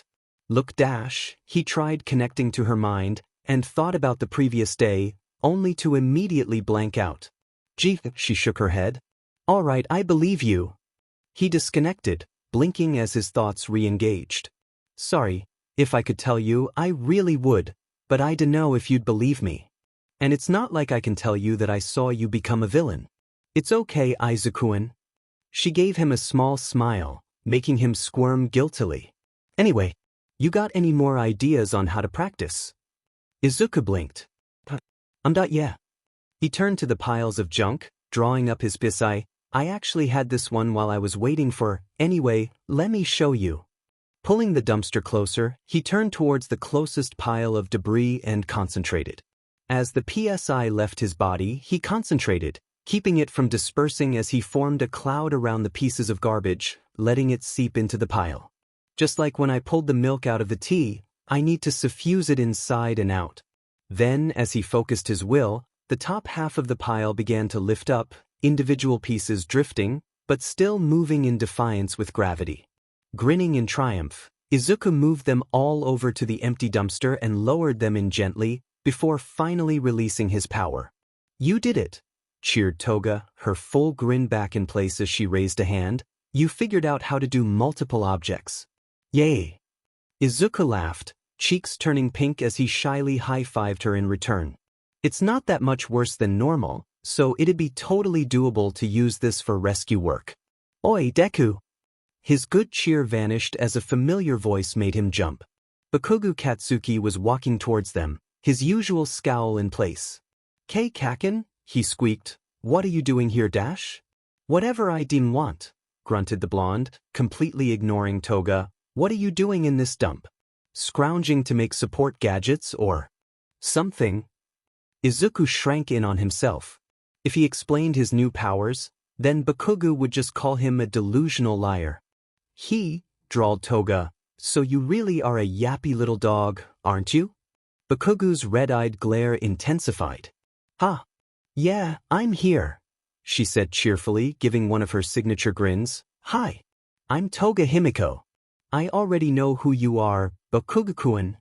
The explosive user scoffed. Like I give a sheet. Oi, Deku, where'd you find this creep? Did you need to find someone even crazier than you? Let me guess, you told her all about how I'm the best or how I'm gonna be the #1 hero at UA. Toga's smile dropped. Yeah, he told me how you wanted that. He said that you're ambitious and junk. At least he knows that Timmy dash. He also told me about how you're the worst. He stopped. A pop rose from his hands. Wanna run that by me again? Izuku stood frozen, too terrified to move or speak. Those explosions make you deaf or something? She scoffed. I thought that Izuku was just shy naturally, but I don't need to be psychic to figure out that it's 'cause of you. Bakugo glared at her. And? What are you gonna do about it? Reason, mumbled the green-haired boy, reaching out to grab her sleeve. Her manic grin returned, a vicious edge to it. Don't come around here and bother Izuku. Huh? Who the hell do you dash? I told you. I'm Toga Himiko. And if you keep making my friend feel bad, I'll cut you. There was a bang and a plume of smoke as Bakugo raised his hands. You wanna go, you little psycho? Do you? 'Cause you're the one who barged in while we were training Izuku's powers. That actually gave him pause. Powers? If you on about? Deku's quirkless, he doesn't have any power. You're half right, giggled Toga, sauntering forward, but whatever. I'll let Izuku tell you himself if he wants. Bakugo's hand shot out, grabbing the front of her shirt and pulling her close until she was face to face with him. Don't you even look down on me, he snarled, eyes blazing with fury. I won't take it from that useless nerd, and I won't take it from Dash. Kaken. At the sight of his friend being forcibly manhandled, Izuku forced himself to act. A tendril of his mind lashed out and dug into Bakugo's aura, spreading tendrils throughout it and making the boy go still. This is none of your business, he told him firmly. Go away. For a second, the other boy's face went slack with confusion. Then, with a snort of disgust, he shoved Toga back. Whatever. Not like it's my business how you spend your time, he scoffed, turning on his heel and walking away. See ya when you flunk out of E, nerd. The two of them watched, stunned, as the boy strutted out of sight. Then, Izuku's blood ran cold as he realized what he'd just done. Oh God. Oh God, oh God, oh God, oh God, he whimpered, collapsing onto his knees. He's gonna kill me. Once that wears off, he'll figure it out and then he'll blow me up. What did you do? Toga exclaimed, gazing at him and attempting to tug him back to his feet. You got him to back down so easily. Izuku gulped, feeling nauseous. I used my PSI to directly influence his mind.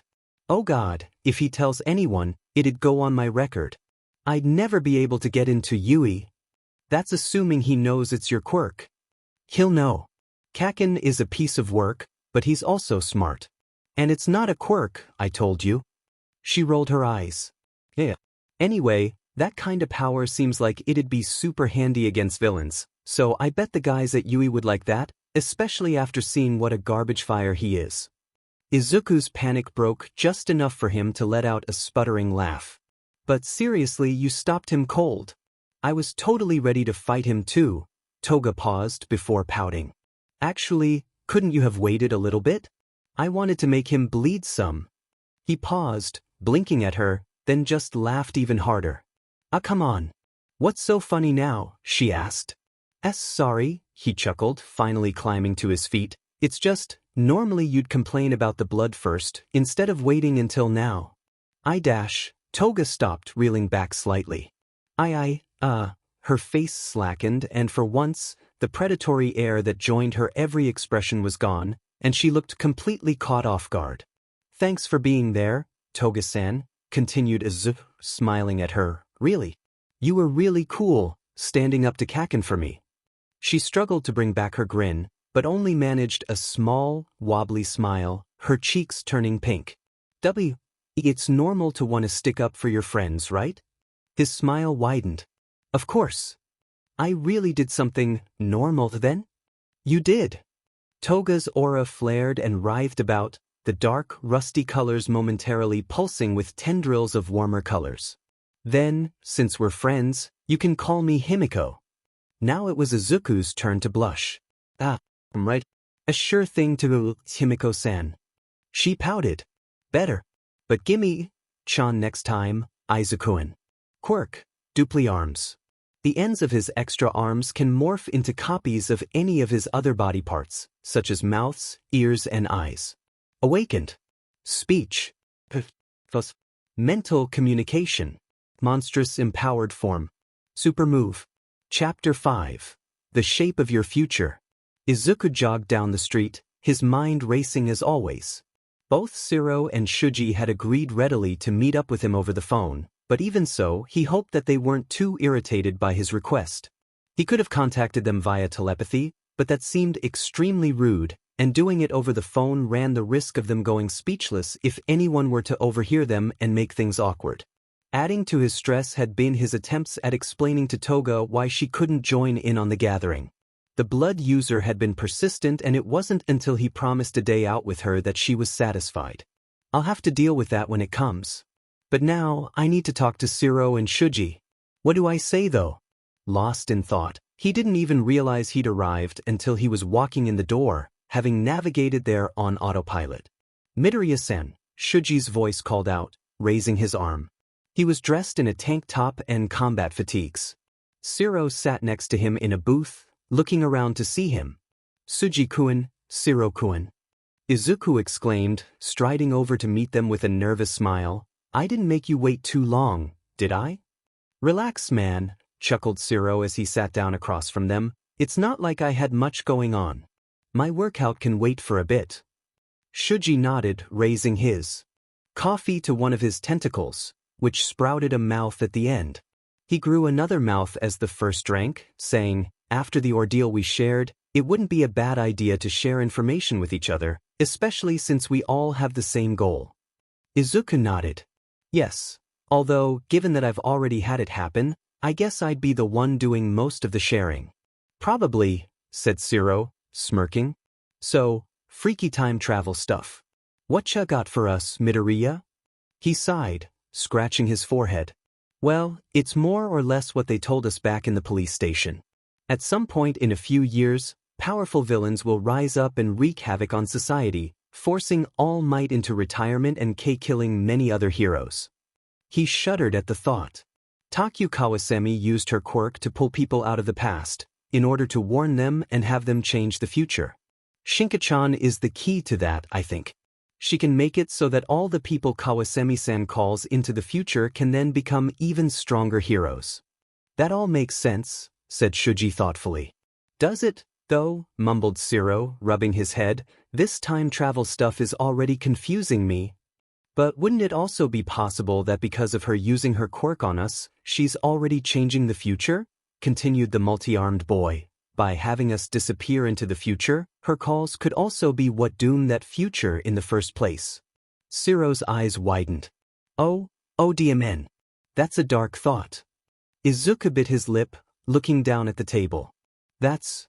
Just then, a waiter arrived, asking for orders. Once they did, Izuku continued. I've gone into the future twice. The first time, I was attacked by one of the League of Villains monsters. They called it a Numu. What scared me the most, I think those Nomu were people because the quirk it used looked familiar to me. Wait, someone turned people into monsters?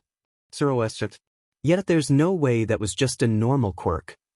If they're being created in the future, there is reason to think they're being created now, Shoji hypothesized, if everything erupts in only a few years. This put the very thought of these things already being made into a more horrifying perspective. We should tell the cops. Surely someone will believe us? We can't. I mean, we literally can't talk about the future. I tried explaining what happened to my mom, but my head goes blank every time I try. We can only discuss it among ourselves. I even tried using my telepathy, but that didn't work. Then what do we do? Shiro asked as their drinks were served. Izuku poured milk into his coffee and concentrated, causing the swirls to coalesce into the shape of All Might's face. The only thing we can do is train. Yui Hai can train us to use our abilities, to be ready for the upcoming threats. Have either of you noticed any changes with your quirks? Yeah, something about my tape changed. I used to only be able to spool it out or shoot it if I strained, said Shiro, gesturing at his elbows. But now, not only is it easier, I can actually control it. Oh yeah, I guess I should say that my quirk lets me make tape from my elbows. It's pretty sticky and I can cut it off or reel it back in. Is it possible to remotely use it? Asked Izuku, sitting up straighter, his eyes becoming firmer. This was something he was surer of, discussing quirks. Remotely using my tape? The boy hummed. Maybe, something like sentries or something like that. I haven't tried it. What about you, Suji? The taller boy lifted his remaining arms, transforming the end of one into another hand, another into an eye, and the last into an ear. My extra arms can be transformed into a copy of any of my body parts. I've been practicing for a while already, and I noticed that I can train to increase the functionality of my copies, he explained patiently, speaking through a mouth. Then his extra eye's pupil began to glow with a blue light. Just the other day, I also realized that I could create these energy projections from my limbs. Hands created projected hands that could manipulate things from a distance, eyes gave me orbs that can pass through walls and let me see, and so on. I can only do it for a few seconds at a time, though. Then we need to do some research on what they can do in those few seconds, Izuku hypothesized. After they finished their meals, they packed up to leave. So, see you guys hopefully at UE unless the future decides to screw with us? Zero asked. Yeah, I guess so, Zero, Izuku replied. With what we've learned, it's best to have allies to trust. We should keep in touch and be actual friends, Izuku-san. Friends? Izuku stuttered. You've never had friends? Zero asked. I'd had one once, but before this, I was considered quirkless. So no one wanted to be a friend with a quirkless nobody. Well, you got us now. Zero grinned. Shame we live in different areas, otherwise we could train together. Izuku sighed. Yeah, I guess so. I'd love to learn some more about how Shinka-chan's quirk powered yours up. Since I never had a quirk, I've been really interested in them myself. Well, you said that Shinka-san gave you some psychic abilities, pointed out the other boy. Isn't that pretty much a quirk? Sort of. They're similar, but it wasn't mine originally. Then make it your quirk, bro. Zero told him. Only you would know how it works. Anyway, we should get going. See ya in you. The tape boy ran off, leaving the two teens on the sidewalk. Suji raised his hand in a fist. Don't worry, I know we will figure it out. Good luck, Midoriya. The greenette looked up at the taller boy and nodded, pounding their fists together before separating and heading to their homes, each with their own thoughts on what they must do to improve before the far-off entrance exam. Next day, Himiko skipped down the street next to Izuku, her usual wide smile in place. So what should we do today, Deku? We can go see UA. Oh, I heard the comics shop has some new issues. Izuku was paying attention as best he could. Internally, he was thinking about his powers. PSI enhances my abilities tremendously, especially with Rise. But it's too much to use for more than a few minutes. I can dial down the increase, but a minor amount won't let me do anything too useful. I need control, something that I won't burn myself out over. As he looked around, out of the corner of his he noticed a sign in Chinese with a large glass window. As he came to a stop, he watched through the window as a middle-aged man in an old Chinese GI practiced against a wooden dummy, with multiple bars at strategic points on its body. Izuku was amazed as the man seemingly flowed around each bar, striking at particular sections with coordinated punches and chops, a satisfying thunk accompanying each hit. Izuku-in, Toga called out. What ya doing? She looked where he was watching and saw the man hitting the dummy. Whoa, he's doing that without a quirk? I think so, Izuku said, walking up to the door and opening it. A small bell sounded, but the teacher paid no attention as he finished his movements. Once he did, he turned to regard the students. Can I help you too? What were those moves? Toga asked, bouncing on the ball of her feet and tilting her head to take in his figure. If that thing were a human, it would have been on the ground in no time flat. Sorry, she's very energetic. I'm Midoriya Izuku and she's Toga Himiko. We were walking by and we saw you practicing. The man nodded. Yes, well, this is a Jeet Kune Do dojo. It's been a while since anyone's shown any interest in it. He smiled. You interested? Well, I guess it would be handy to pick up a fighting style as a hero, said Izuku, mostly to himself. Actually, this could be something that could help me be more efficient with Rise. The teacher hummed. You want to be a hero, don't you? It's pretty easy to see, especially with the way things are nowadays. Your eyes, they hold. You hold much doubt in your heart, both of you. Perhaps you can learn my art. The sensei looked at the far wall, showing a muscular Chinese man looking ready to strike. In the era before quirks, men and women competed using their fists. But these arts, karate, judo, taekwondo, don't mimic real-world conditions. Jeet Kune Do, founded by Lee Jun-fak, was founded to actually teach people how to fight in the real world through actual techniques. With quirks, it seems the teachings have disappeared, as they treat the art of heroing as a job. He looked at the two. But the fire in your eyes, maybe you can teach people how to be heroes again. No flashy moves, just raw ability to get the job done without harming people. Tell me, what are your quirks? I can create a special kind of energy that can be used for different effects, Izuku explained, including enhancing my strength, speed, senses, and other parts of my body. You don't want to say, the blood user muttered, it's a bad quirk for fighting. Would you be willing to learn? The teacher asked. The two students looked at each other. For once, Himiko was the one with hesitation in her eyes, while Deku's gleamed with excitement and anticipation. She sighed, and both of them nodded at him. Good, get your parents' permission, or even come here and we will start. Himiko's mouth twisted, but she nodded tightly. What should we call you? Izuku asked. You may call me Nura-sensei. Several weeks went by since Toga and Izuku had started training under Nura-sensei. The style they were being taught relied primarily on being able to counter one's moves, while being able to flow freely through a fight. In effect, they would fight without being constrained to one particular style. With Izuku's analytical skills, it was quite easy for him to break down one's attack patterns and counter them. On top of this, because of how physically demanding this art would be, Nura worked out a plan to build up their core and leg strength. Considering they were applying Tui, this was a smart idea in general, but now they could focus on building the right muscles. Izuku breathed out as he lowered himself to the ground in a push-up, in order to build up his upper arm strength. The green-haired boy closed his eyes, focusing on generating PSI. He could feel the energy flowing much easier now that he had a proper mental image of what he wanted it to accomplish. Every day since his lessons began, he had learned to focus his mind via his katas and his sparring with Toga. Now, he could dial up the rise with his movements, strengthening himself only when he struck, otherwise keeping the power to a manageable trickle. Every day is a new situation, just like every quirk is different, Izuku thought.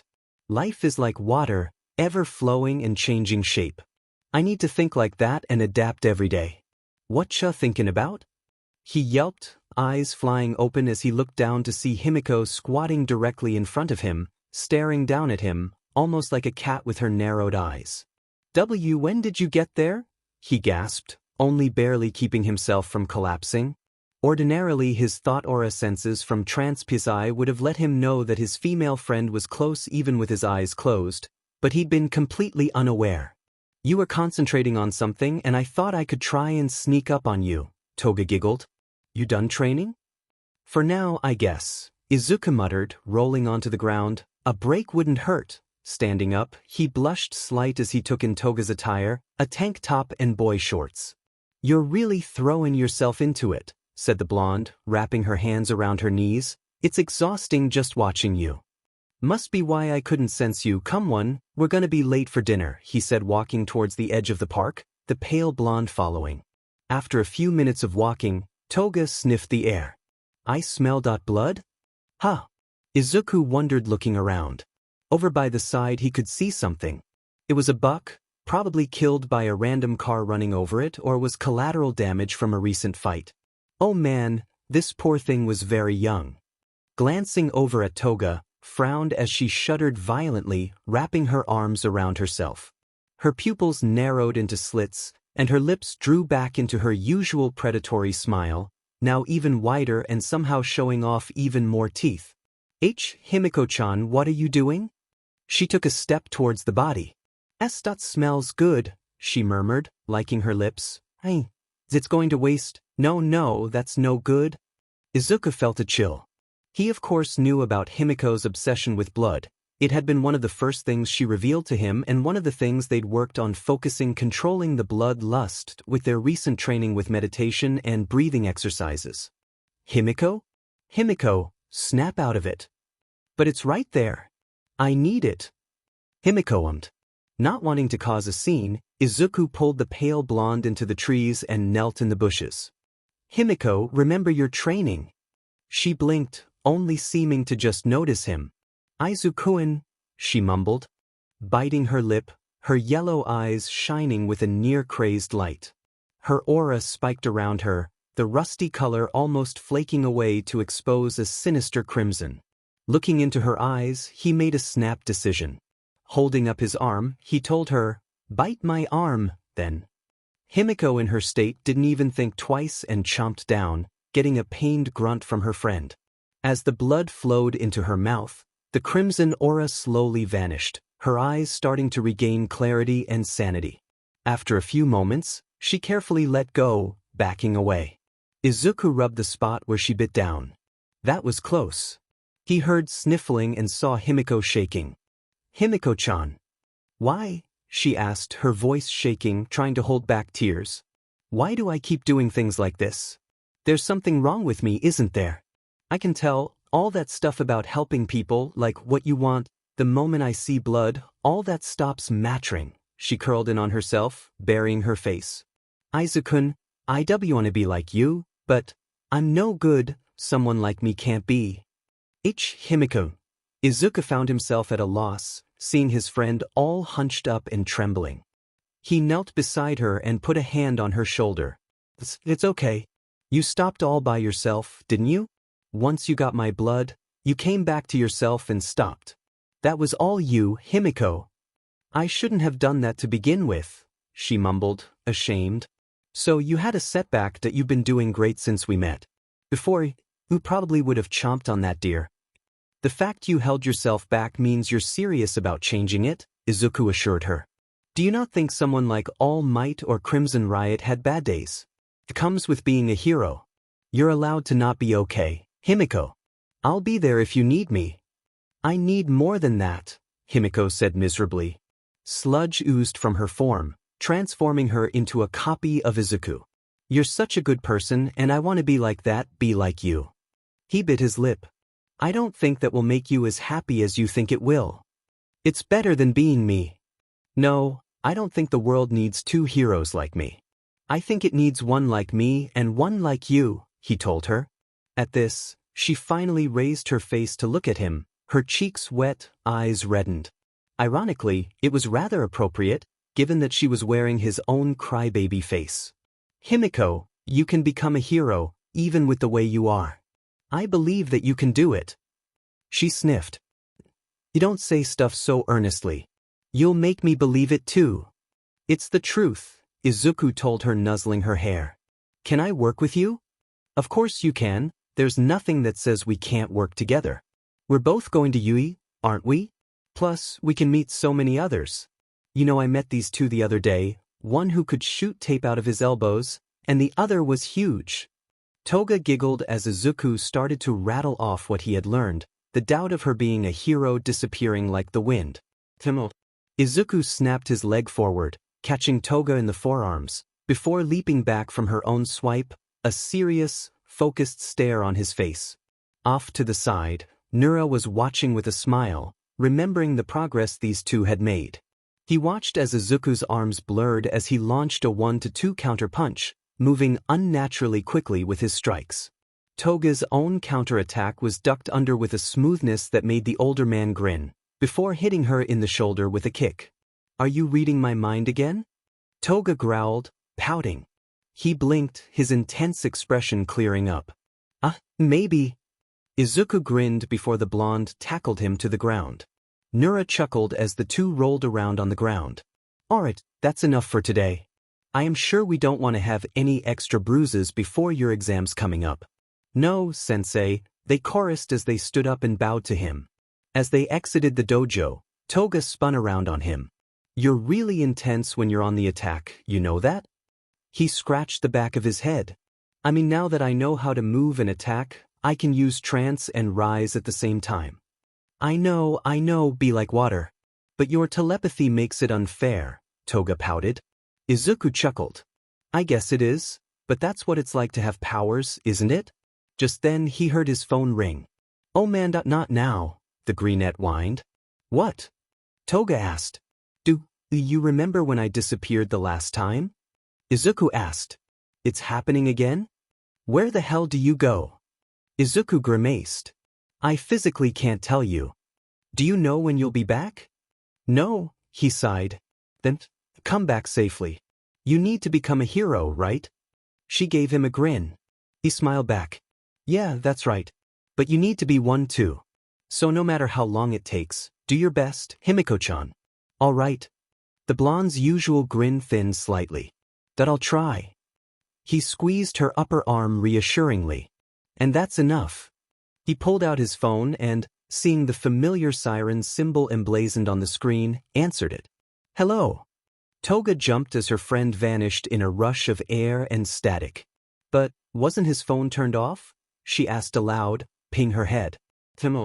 Izuku landed in the middle of the street after the light disappeared. Looking around, he could see he was in the middle of a ruined neighborhood, with multiple burnt-out cars. The buildings looked utterly gutted. Dim in it, another bad future, Izuku mumbled, pulling out his phone and pressing the speed dial for Detective Tsukachi.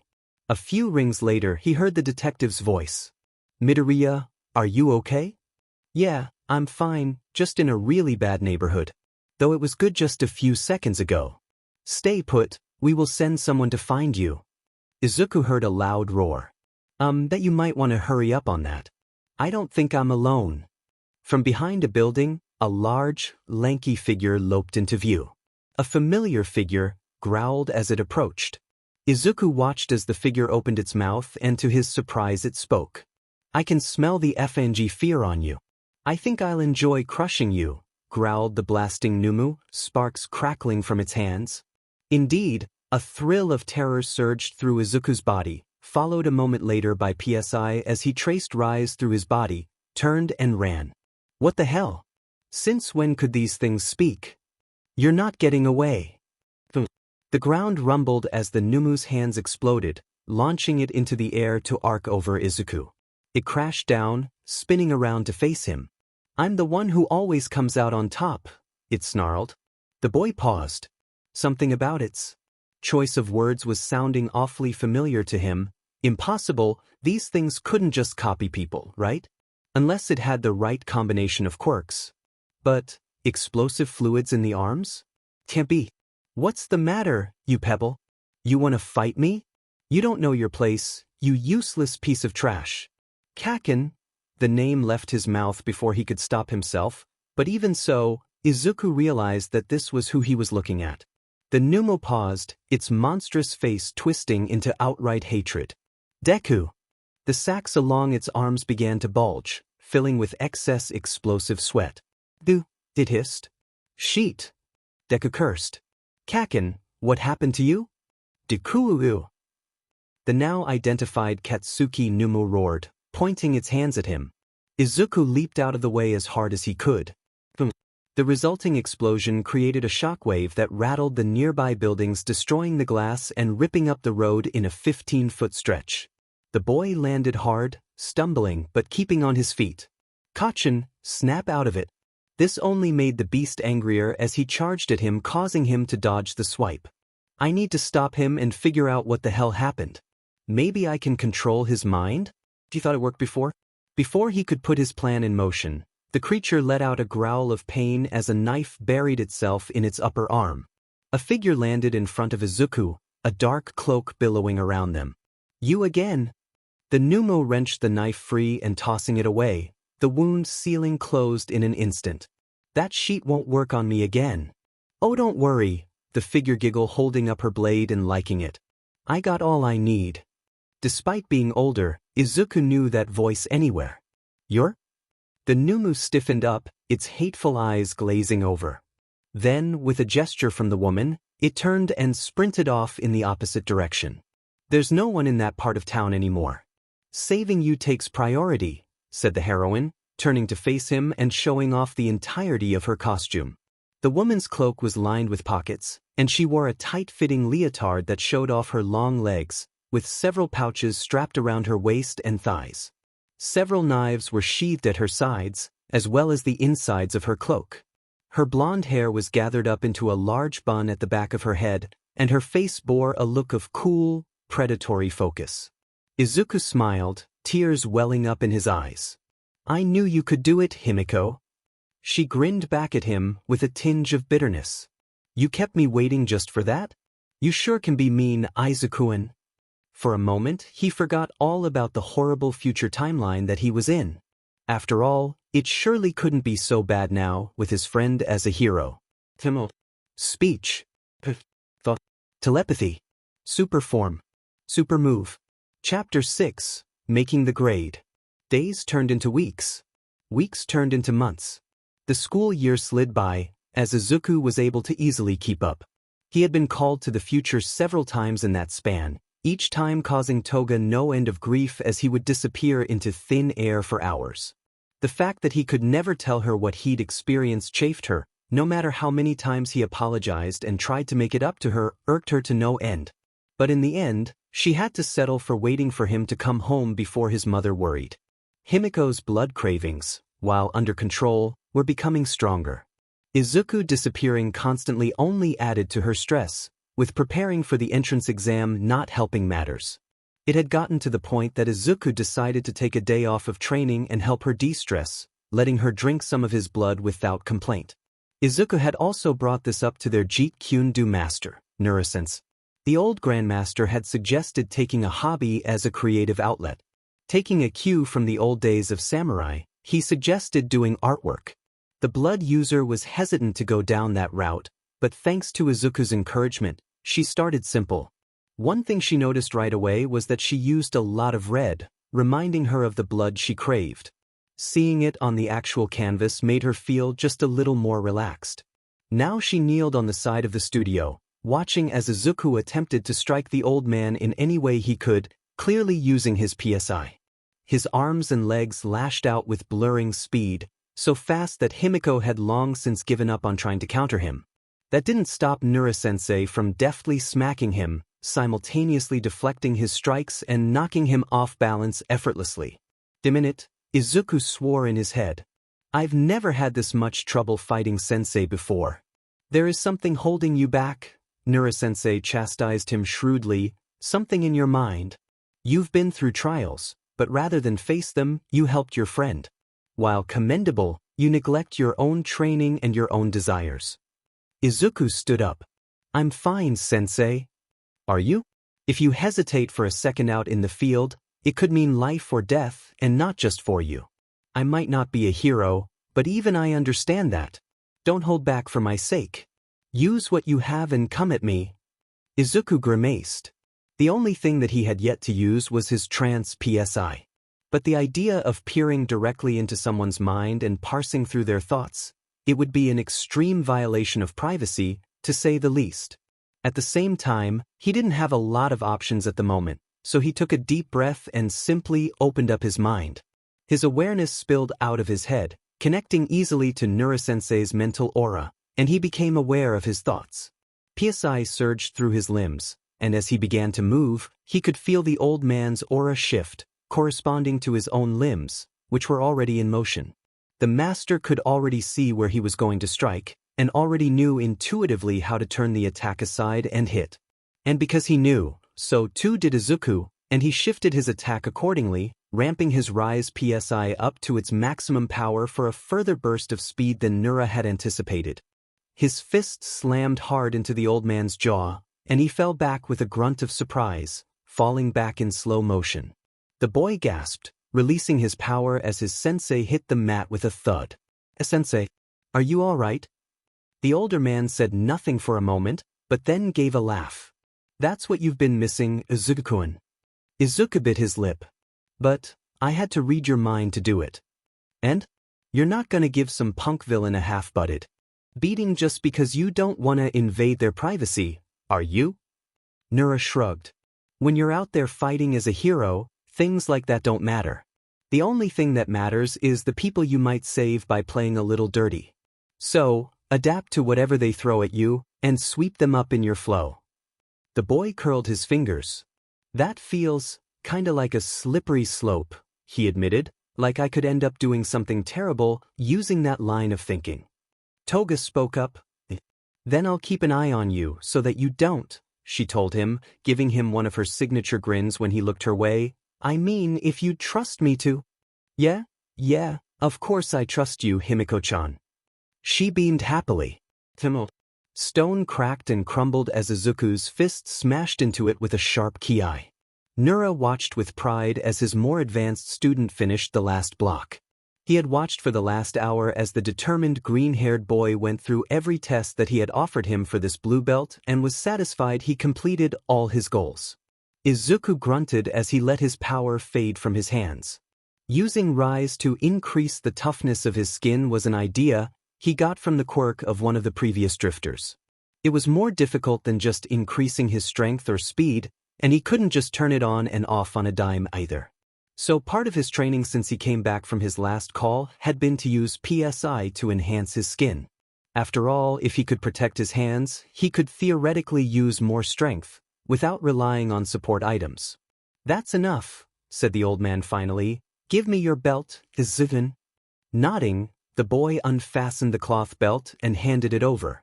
Laying it out, Nura took out a bottle of dye and carefully dripped a few drops along its length. Color quickly spread across the surface, turning the green to blue. You are now halfway up the ladder that is our DSPLN, halfway to becoming a master of the art itself. Of course, I know that such mastery will not be a priority to you, but I ask that you continue to keep the lessons of Jeet Kune Do ingrained in your mind and body. Izuku nodded as Master Nura tied the belt around him. He knew, with the 8 months of training he had undergone both with his Psi power and his Jeet Kune Do, he had reached a point of parity with his former tormentors. But now, he had his eyes set on Yui's entrance exam, which was 1 month from now. If he remembered the lessons he knew he could pass them and hopefully earn his way to a black belt while attending the hero course. Your lessons will continue even during your hero training. But seeing as that course might be time-consuming, do not fret if you can't attend as often as you like. I will find a way, sensei, Izuku promised him, turning around and bowing to him. Nura returned the bow. Congrats, Izuku-an, cheered Toga, hopping to her feet as her friend made to exit. You keep up your training as well, Himiko-kun. Nura called after them. So now what? Izuku asked. Now ice cream, she said cheerily. I'd say we've earned a break for today, yeah? Izuku smiled and took Himiko's hand. Yeah, I guess we have. She grinned widely, squeezing him in return. Over the past few months, Toga had been particularly aggressive, taking any and all opportunities to get as physically close as possible. He of course found it immensely distracting, making him blush from such close proximity to a cute girl. However, slowly, helped by several months of sparring, he'd started to grow used to it. When he wasn't turning into a blushing mess every time Himiko snuggled up against him, he found that he rather enjoyed it. When asked why she kept getting so close, she only shrugged and said, "It feels nice to be close." The movements of her aura would slow, the colors growing clearer when she leaned on him or held his hand. In addition, as time went on, those colors began to change.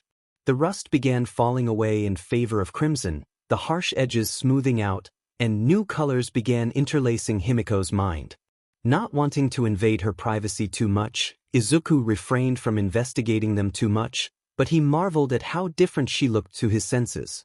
That bloodthirsty wildness was still there, and likely always would be, in some fashion, but Himiko really was changing. Izuku smiled as he remembered the call, and the hero that he had seen her become.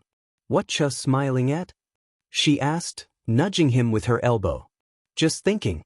About life, the exams and the type of heroes we'll become." She laughed. "I don't even know why I asked. What kind of hero do you imagine being?" He shrugged. "My powers would let me do just about any hero work that I'd need to do. Trance is great for search and rescue, burst and rise are good for villain fighting. And what about me?" Izuku put his free hand to his chin in thought. "Well, your quirk would be pretty good at letting you infiltrate a villain's base. All you'd need to do is learn how to act like whoever you're impersonating and you'd be pretty much undetectable." She hummed, "So I guess I'd be one of those, what do you call 'em, underground heroes, right?" "Yeah. They don't get a lot of attention or recognition, but their job is just as meaningful as other heroes," he assured her quickly. Himiko shrugged, not all that concerned. "Hey, can underground heroes work with other ones?" "Of course. Any hero can team up with others as the situation calls for it. She grinned sunnily, squeezing his hand and leaning into him. Fine by me then. As long as we can work together. Izuku smiled ruefully. Walked into that one, I guess. I'd like that. Timel. The next day, they returned to Dagoba Beach. By this point, the mountains of trash were all but completely gone, with a few major pieces of defunct junk still left. It still provided enough material, especially the washers and cars, for a parkour or free-run experience. They figured that if they were to fight they would have to get used to terrain differences. With Izuku's telekinesis, it would be easy to pick them up and dispose of them once they were done. At a given signal they began to vault over the scattered material while running across the sand. Izuku, having longer legs, was able to outstep her, but the soft sand, which hadn't been disturbed in who knows how long, was making it harder to step through. He found himself activating Rise to keep himself going 3 times earlier than he usually would have, speeding along. I wonder how the other new drifters are. Holding up, Izuku thought to himself, Shirokuen and Shujikuen said that they've gotten used to their new abilities. I'm interested to see what they developed. Satoru-sensei should be around, maybe she can help too. Matsuda seems like he'd be a decent teacher for Shiro. Toga said in his ear, making him jump and stumble, running headlong into a dishwasher. Son of a who leaves a dishwasher on a freaking beach? He rubbed his face and bent backwards to see Himiko sitting on a car hood. The car was not attached. Himiko, where did you pop up from? You seemed so lost in thought, I thought I could sneak up on you, she chirped, grinning shamelessly at him. He deadpanned at her, even as he privately thought that her carefree smile was charming, fighting down a blush. Even with my PSI abilities, I should be able to pick up on her. The only way that she could do this is if she was somehow suppressing her own mind. Hey, Himiko-chan, he began, what did you do so that you could sneak up on me? When she smirked, he insisted, seriously. Even if I wasn't looking, I can usually tell where you are thanks to your aura. Himiko shrugged. Yeah, I know that. So I figured, what if I thought as little as possible and just moved? Izuku frowned thoughtfully at her, offhandedly activating his trance PSI. Even months later, it gave the boy a tiny thrill to be able to use his extraordinary abilities as easily as breathing. However, as he gazed at his friend, her aura looked much the same as always. Could you try doing it again? She shrugged, but her expression slackened slightly, her tawny eyes suddenly becoming razor-focused, her slitted pupils fixing on him in such a way that a shiver ran up his spine. More importantly, however, as he watched, the swirling colors of her aura stilled, before shrinking, drawing themselves into her body until it became only a thin outline. Whoa, he murmured, blinking. While he was looking right at her, he could of course still sense her. However, if he were to look away for even a moment, her suppressed aura would instantly blend in with her surroundings, making her effectively invisible to his senses. That's amazing, Himiko-chan. The blonde girl blinked, her aura spiking with gold and pink for a moment, before returning to normal, but she smiled again, blushing slightly. Isn't it? I figured if I could hide from you, then there's no way I'd get caught by any lame villains. It's a really impressive skill, he praised her, making her preen happily. You can be a ninja and get blood from anyone. Why yeah, Himiko bit her lip. But I can't let that be the only thing it's good for. She rubbed her hands together nervously. I mean, I don't want to get too into it and get complaints or whatever. Rescues, sneaking into a hideout, there's a lot you can do with this, he assured her. Oh, Midoriya. The two of them blinked and looked around, to see a black-haired young boy running towards them, waving. Kirishima-kun? Izuku wondered aloud. You know this guy? Asked Himiko, surprised. Midoriya, the boy skidded to a halt in the sand. I remembered you mentioning that you were training out here, and wanted to join in. Then he paused, looking at Toga. Aren't you? Izuku quickly spoke up, trying to head off the black-haired boy's question. Oh, Kirishima-kun, this is Toga Himiko, my friend. Himiko-chan, this is Kirishima Ijiro. We met a few months ago when I was unavailable. Indeed, when Izuku was called to the future many months ago, he found that a great many people had been collected, far more so than before. Among them had been Kirishima, whom Izuku had had to convince to not give up on his dreams of becoming a hero. If a quirkless boy like me can dream of it, then so can you. He quickly reached out and connected telepathically to Kirishima. She doesn't know about the future. We can't say anything, no matter how much we try. Kirishima flinched at the sudden connection, but nodded uncertainly, giving a shaky smile of his own. Why, Midoriya helped me out when I was feeling down and, kinda unsure about myself. The blonde's eyes narrowed to slits as she looked between the two of them. Alright then. So, are you looking to go to Yui too, Ijiro-kun? Heck yeah. I'm gonna be like Crimson Riot, proclaimed the boy. Toga pet her head. Who? Kirishima deflated. I guess he's still pretty old school. I know him. Izuku offered, the chivalrous hero, who had a hair-hardening quirk and always did his best to save others without fail. Yeah. The manliest of men, agreed the other boy, pumping his arms. Not that All Might isn't great too, but Crimson is the guy that I wanna be like. He held out his arm, which bulged for a moment, his skin suddenly gaining a faint rock-like texture. I've been practicing with my hardening and I figured, why not get in some manly sparring? And I remembered that you said that you were hauling trash at the beach, and figured it would also be manly to help out. Okay, so where should we start? Izuku wondered. I mean, we already cleaned up part of it.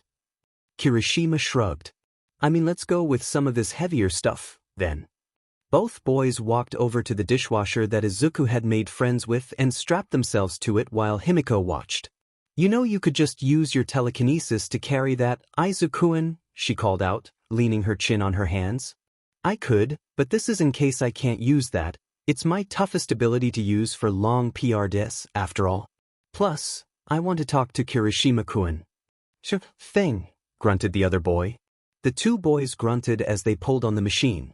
It was hard because the machine had sunk into the softer sand, but, with a quick application of rise, let Izuku lift up the side, giving them the leverage needed to start dragging it. So, how have you been since we came back from the future? Izuku asked as they pulled the machine. The other boy remained silent for a few moments, frowning even as he sweated with effort. To be honest, I've been trying not to think about it that much. I mean, I went to the future, saw that everything was in ruins and we can't even talk about it? That's messed up. It might be for the best. I've been to the future 3 times at this point, and each time it's changed pretty significantly. Izuku thought about Himiko. I think we just need to do our best. That future exists because we weren't part of it, so we have to become people that can make big changes. Kirishima laughed. Man, way to make it sound easy. He fell silent, grunting as they continued dragging the washing across the sand. But you know, I can't help but feel like I wouldn't make much of a difference as I am, he admitted. Sure, my quirk is stronger now, but I haven't really gotten anything new out of it like the other guys. I mean, I don't think so anyway. But, I'm too simple. Even besides saving the future, do you really think that I could stand out as a hero, Midoriya? That I could make a difference? Izuku listened to him as he spoke, quickly realizing that Kirishima was divulging some feelings that he'd been stewing in for a while. I should respond as sincerely as I can. Yeah, he told him, nodding sharply. I think you can. Your hardening has gotten stronger, you said? Yeah, I've been practicing. Before, I could only make myself a little tougher, but now I can take hits from a metal pole and not feel a thing. That made him stare at the dark-haired boy in some concern. Is that okay? Well, if you've managed to toughen up that much already, imagine how much harder you'll be able to become while training at Yui, he pointed out. I mean, I can make myself a little tougher with my PSI, but I bet you could, I dunno, withstand a bomb or something. Imagine shielding innocent civilians from a villain with hugely powerful attacks, without falling. What could be more heroic than that? That sounds scary as hell, Kirishima commented, wincing before his eyes narrowed. But if Crimson can stand tall and face the odds, then so can I. Oh. Izuku brightened, like in that interview he did where he talked about his bravery. Kirishima stared at him, astonished. You know about that interview? I only saw it recently in my old fan merch set. Ah, really? That must be the Crimson Riot Commemorative Collection, gushed Izuku, his eyes sparkling delightedly. You're so lucky. I had to look up that interview on YouTube, and the quality was really bad, but him talking about how his fears of failure moved him to overcome his other fears was really moving. Yeah, agreed the other boy, grinning widely. It really got me off my butt. Wow, I didn't think you actually knew about that interview. Then he glanced over at Toga, who was sitting on the wall at the entrance to the beach, watching something on her phone. Hey, by the way, that girl, Toga-sen, doesn't she look like that hero we saw in the future? Izuku's smile widened as he threw a look in her direction as well. Yeah, she's the same person. His smile dimmed. Don't spread this around, but on my second call, I learned that she was going to join the League of Villains. This was also just after I'd made friends with her. Seriously? She joins up with those guys? Asked Kirishima, stunned. It's complicated, he replied, not wanting to get into her blood obsession. She just has some difficulties. She's kinda like you actually, he added, drawing the boy's bewildered gaze. She thought that she wasn't cut out to be a hero. But I decided to help her out in any way that I could, until she believed me when I said that she could be one. He threw another grin her way, just in time for her to glance up at him. She gave one of her gleeful, fang-flashing smiles back at him and waved, making his heart flutter. But, you know, this whole thing about not being able to talk about the future really SCKs. I can't even tell her that I'm so proud of her, you know? Finally, the two of them reached the parking lot, where they heaved the washing machine up and over the barrier, setting it down in the parking lot to be picked up and disposed of.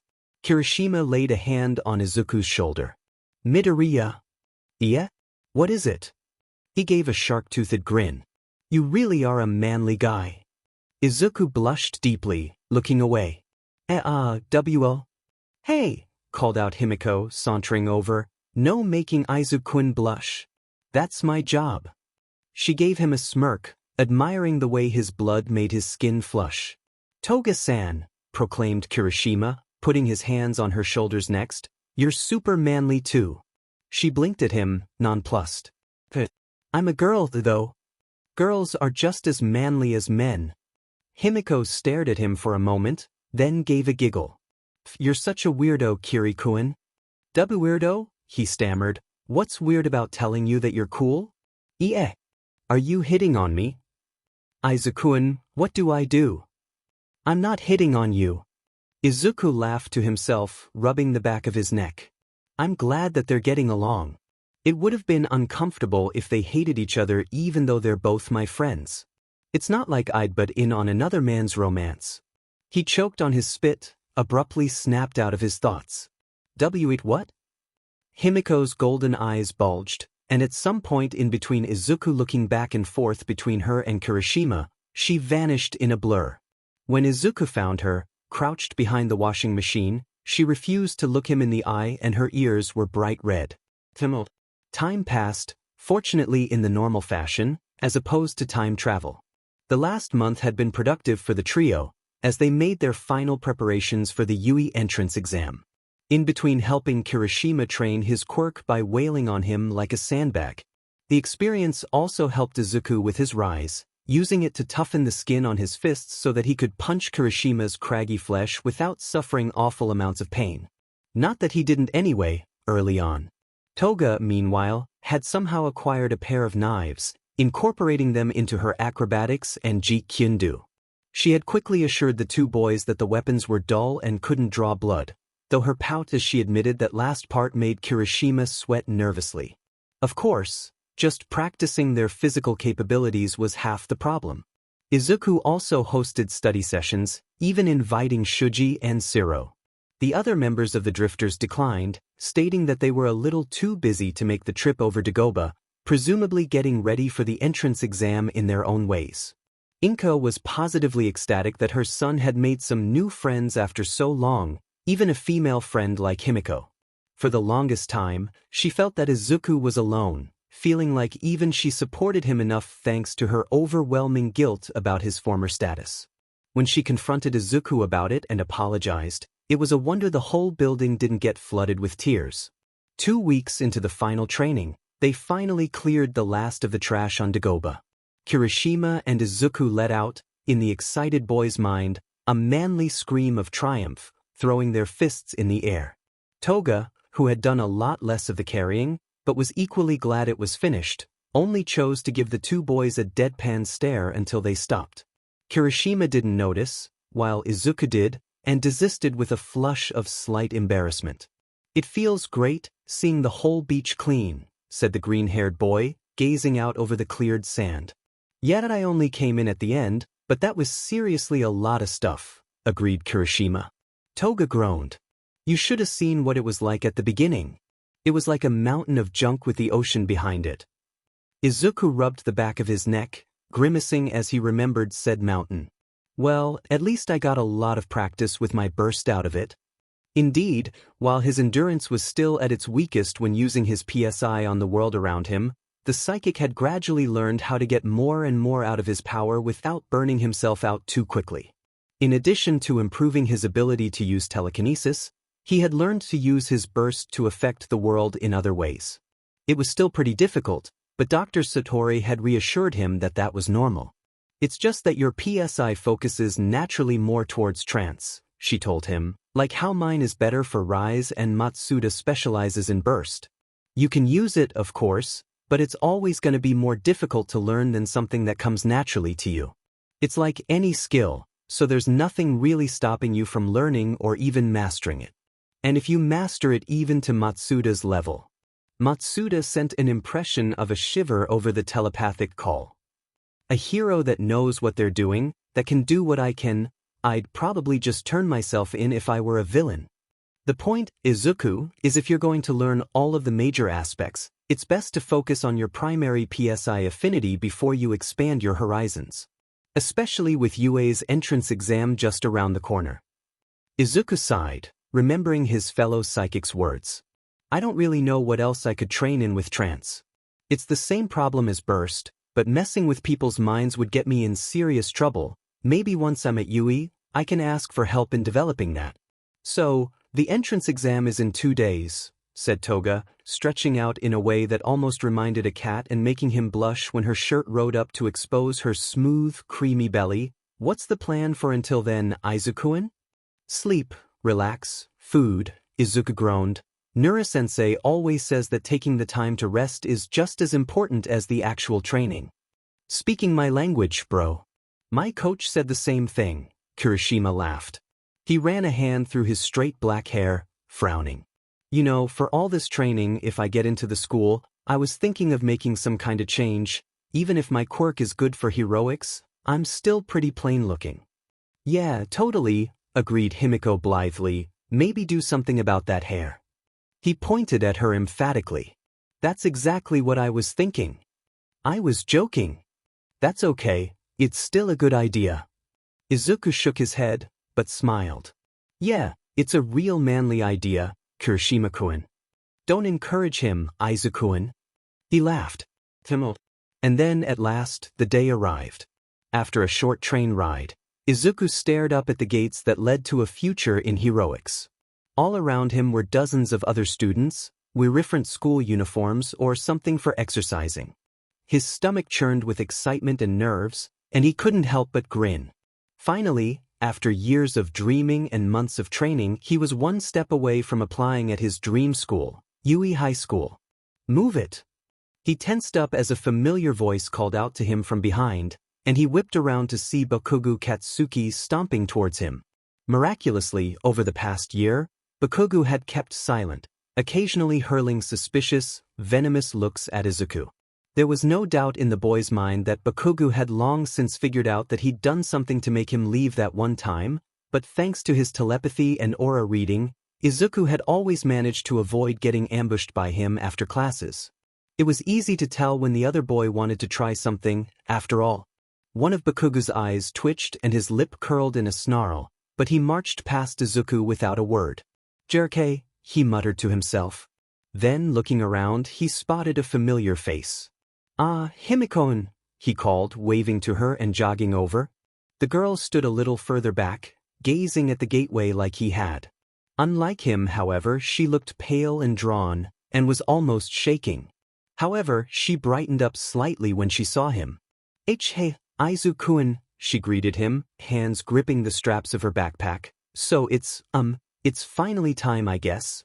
She tried to grin, but somehow only managed to look nauseous. Of course, being the perceptive boy that he was, he knew that something was wrong. Hey! He put a hand on her shoulder. Are you okay? He asked her. She glanced at his hand distractedly, almost as if she didn't immediately notice this. I don't think so, she murmured almost guiltily, her tawny gold eyes turning back towards the school gate. Izuku glanced around, before whispering to her, Do you want some blood? He offered, reaching out to pull back his sleeve. Himiko stilled, eyes widening and flicking to his wrist. Her mouth opened, momentarily exposing her fangs, but then she liked her lips and flinched. I do, she admitted, a quaver in her voice, but don't give it to me. Then? See, can you just? She took a deep breath, as if she was trying to keep down her nerves-induced nausea, before saying in a tiny, vulnerable voice, I need you to tell me that I can do this. He blinked, but then smiled widely at her, simultaneously relieved that he only needed to do something so simple, but also that she had actively refused his blood, something that she definitely enjoyed. You can do this, Himiko, he told her, squeezing her shoulder. We've been training for this, and you've come a long way. So, let's get in there and do our best. Yeah. Both of them jumped as a new female voice spoke up, and looked around to see a brown-haired girl wearing a winter coat, grinning at the two of them. Her face was round, with a wide, carefree smile, and her cheeks had a pair of permanently pink spots. Izuku blushed as he realized that this new girl had overheard him, while Himiko merely squinted at her shrewdly. Oh, sorry, was that a private thing? Asked the girl, rubbing the back of her head with a nervous smile. I was just thinking that I wanted to say that, so I was kinda relieved to hear someone else saying it too. She gave Himiko a smile and held out her hand. Izuku noticed that her fingertips each bore a strange, pink pad, almost like a cat or dog's toes. I guess it won't mean much coming from a stranger, but I think you can do it too. Whoever you are. Himiko let out a shaky huff of laughter, even as she reached out to gingerly shake the girl's hand, the latter keeping her pinky extended. Why yeah, good luck to you too, I guess. The brunette beamed at the two of them and ran off. See you around. Well, she was nice, mumbled the blonde, seemingly at a loss. Are all people who want to be heroes so friendly, Izuku? Izuku didn't answer, frowning as he gazed after the retreating girl. There was something about her that struck him as familiar, and then it clicked. Holy crap. Nothing, I just remembered something, he replied, shaking himself, even as he recalled the heroine who had once saved him and told him the words that he'd most wanted to hear in his life. Or rather, the one who would save him? But maybe not anymore, since that timeline technically didn't exist now? Sorry, Uravity. Despite his nervousness, Izuku thought he did well in the written exam, but the 3-hour test was exhausting. After a quick water and lunch break, the students were led into a huge auditorium. Izuku and Himiko were fortunate to be next to each other. Unfortunately, Katsuki was in the same row. As the last of the students came in, the lights went down and smoke billowed out from behind the podium. A figure rose up behind, posing with his finger pointed at the crowd. Potential. Yuithai. Studiants. What is up, my listeners? The man spun around and Izuku couldn't hold back an excited smile, though he did manage to stifle a fanboy squeak. The famous radio host and voice hero, Present Mike, dressed in a rock and roll leather outfit and glasses, with his hair spiked up into a towering crest, was going to brief them, and the psychic immediately wished he had his notebook for the man to sign. It's Present Mike in the house, with all the lowdown for your practical exam. He yelled out, his quirk allowing his voice to reach all throughout the hall without a microphone, striding out into the middle of the stage. What we've got planned for you is simple. You're going to be doing a mock battle simulation in one of our various mock city battlegrounds. Flourishing a remote, he clicked a button to bring up a screen with 3 different robots. Before you entered, you were all given cards to tell you which site you're gonna be fighting at. The objective is simple. You've got 10 minutes to bash these little baddies and protect the city. Each robot here can be worth up to 3 points. Which robot is worth which will be marked, and they'll have their own designs. They're packing some heat, but don't you worry, you'll all be going home alive today. Any questions? Izuku and Toga each glanced at their own cards. Sure enough, Izuku had been assigned to Site A, while Toga was in Site E. The girl pouted at being separated from her friend, but at his apologetic shrug, she only sighed and resigned herself to it. A tall blue-haired student stood up. Excuse me, but according to the pamphlet you gave us, there are 4 types of robots. Sure are, boomed the voice hero, making all the examinees wince. They had woken up fairly early to take this exam after all. But I know what you're thinking, number 7111. But those 3 fake villains up here are the only ones you need to focus on for points. The 4th one?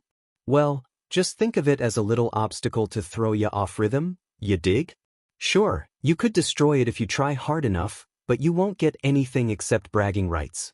Ah, who am I kidding? Bragging rights are the best reward, am I right, kids? Not a single soul answered him. Yeah, you know I'm right. Anyway, enough from me. Let's go to the field, boys and girls. Good luck suffering.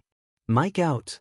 Begrudgingly, the entire auditorium filed out into a parking lot, where a series of buses would take them to their designated testing sites. As Izuku stepped out onto the road, he gazed at the gates to the testing ground.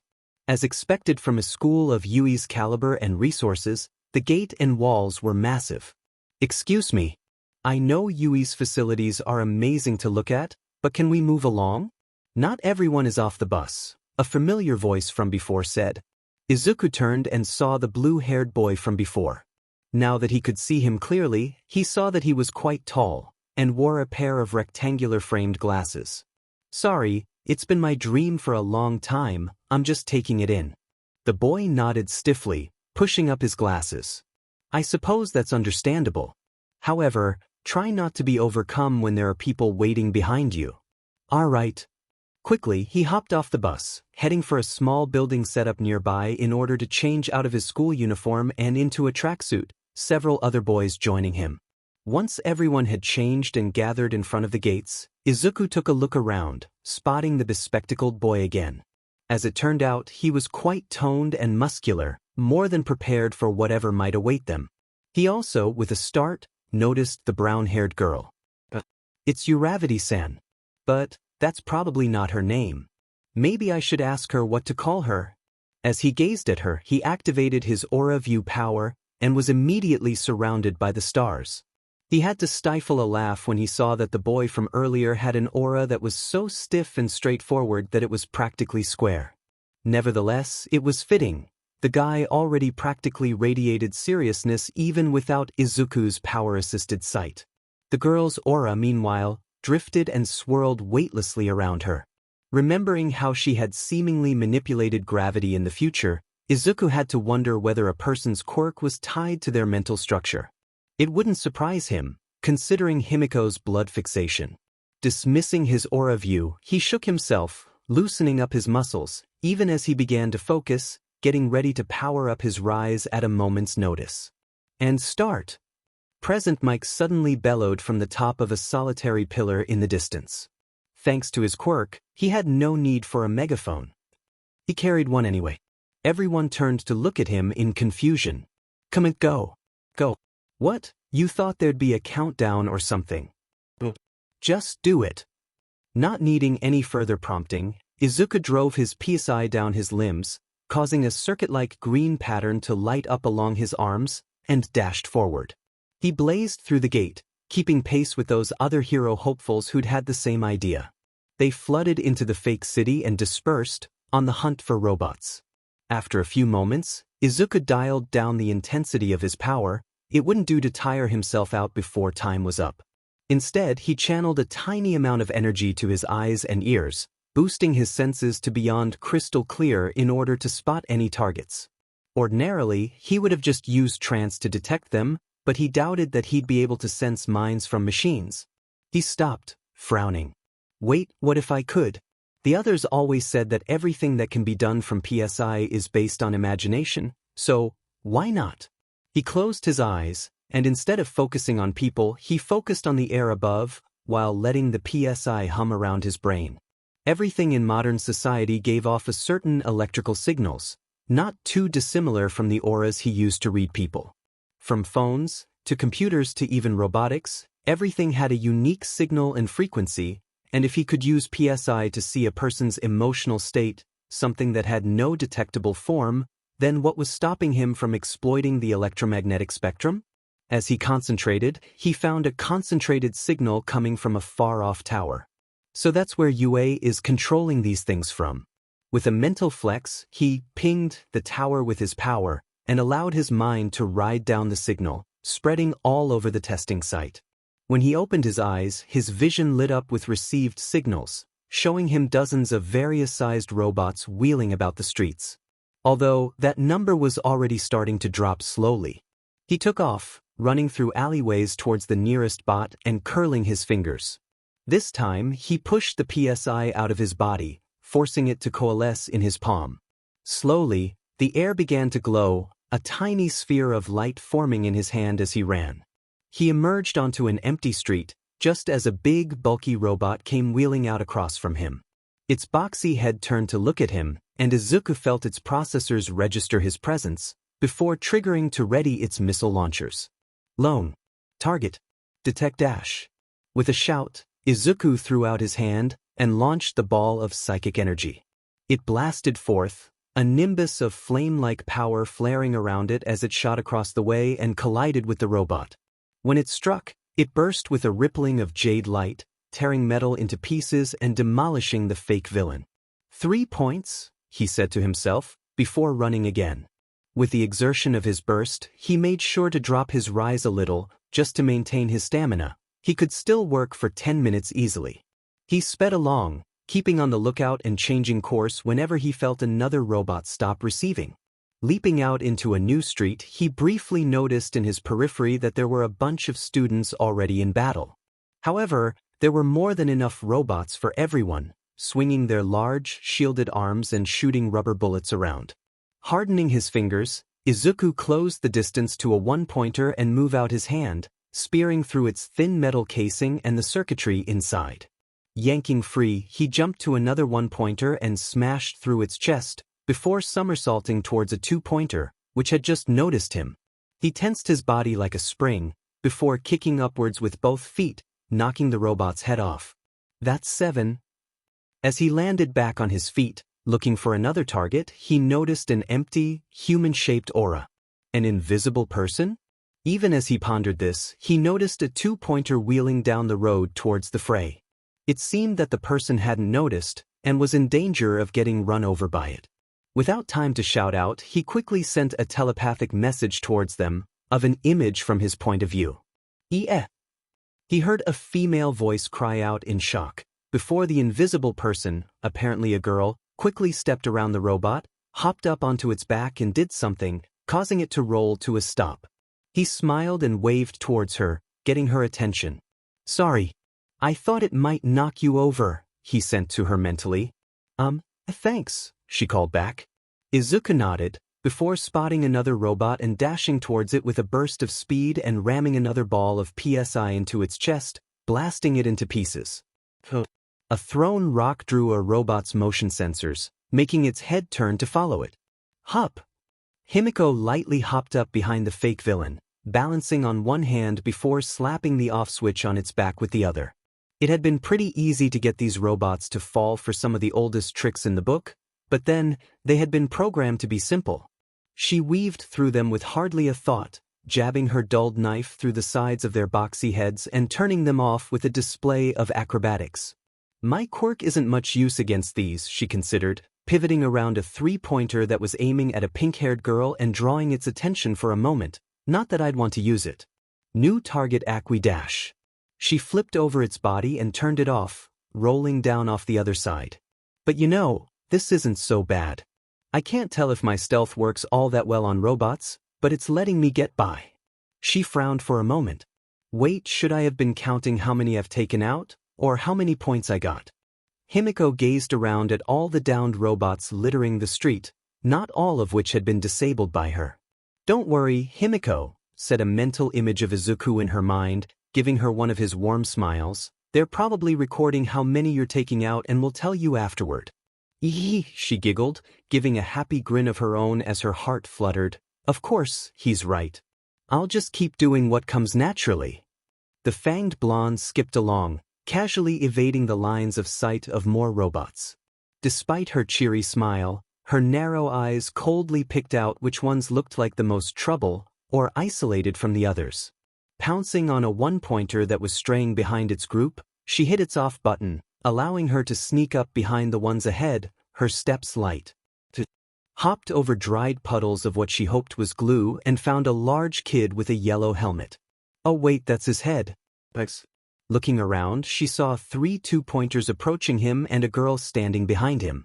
It didn't look like they had quirks to take down these bots. "You should help them," her mental Izuku told her. "Oh, I guess so," she mumbled, shrugging. "Sorry, Izuku-an. Thanks for reminding me." As she skipped forward and threw herself into the throng of robots, she thought to herself, a normal person would have thought of that right away, wouldn't they? They really will let anyone apply these days. Himiko gritted her teeth at the suddenly intruding memory, even as she wove between faux villains and began hitting switches, drawing the attention of the rest. "Of course you can be a hero, Toga-san. That's right, it doesn't matter what you think." She thought, if he thinks that I can be a hero, then I can. "Hey, you alright?" Blinking, the girl looked over to see the 2 other examinees gazing at her. With a start, Himiko realized that she got their attention and distracted the robots. As they did so, with the attention off them, the 2 of them acted quickly. The strange, bucket-headed boy sprayed some sort of white substance from his eye holes? Whatever it was, it stuck to the robots' wheels and treads and quickly ground them to a halt. The girl, whose eyes were covered by the long bangs of her wide, fluffy bob cut, put her hands together and tossed out some sort of dust. Suddenly, mushrooms began popping up all around the robots. Within moments, the faux villains were completely coated in fungus, their inner workings completely gummed up, before toppling over. What just happened?" Himiko asked. "Oh, that was my quirk, mushroom. I was having trouble making them grow, since it's so dry out today," explained the brown-haired girl, seamlessly slipping in a mushroom pun. "Winter, gotta love it." She nodded to the big student. "Thanks for the setup, shroom." "Oh, thank you," murmured the large boy quietly. "Kinoko Komori. I'm Bondo Kojiro. I can spit out glue from my head. I think if we use all 3 of our quirks to rack up points, we can all pass." "Team up?"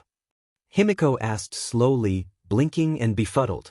She'd never really considered fighting alongside others, besides Izuku of course, and maybe Kirishima. "Well, I mean if you're sure you want me, I'm Toga." "Toga Himiko." Their brief introductions were halted as more robots appeared.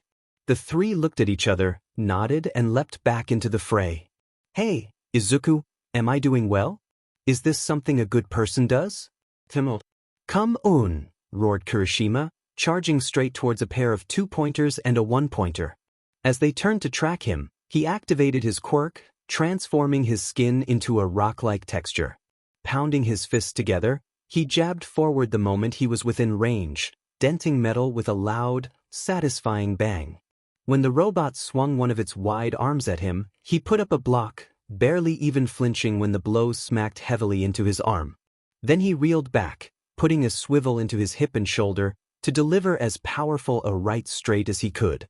His hardened fist smashed through the faux villain's chest, before he yanked his arm free and quickly retreated, light on the ball of his feet. As the villains opened fire, pelting him with rubber bullets, he put his head down and charged, dashing into one of the 2-pointers, melee range. Pair of short hooks smashed into the robot's torso, denting it savagely, before a downward punch to its wheels toppled it over.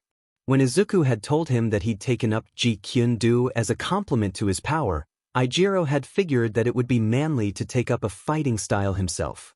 With the natural sturdiness afforded him thanks to his quirk and its simple nature, it made sense to try something equally simple, something that would let him take advantage of his hardness and bulldoze through villains.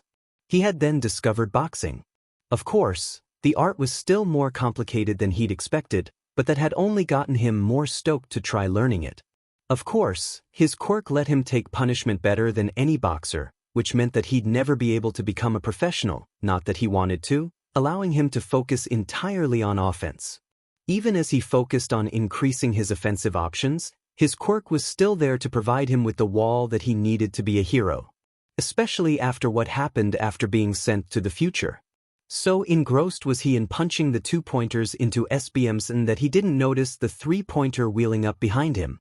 He saw it and quickly expanded his hardening around his back, though it was thinner to prevent a loss of flexibility. The metal fist came down across his back, cracking the thinner armor. Kirishima hissed in pain.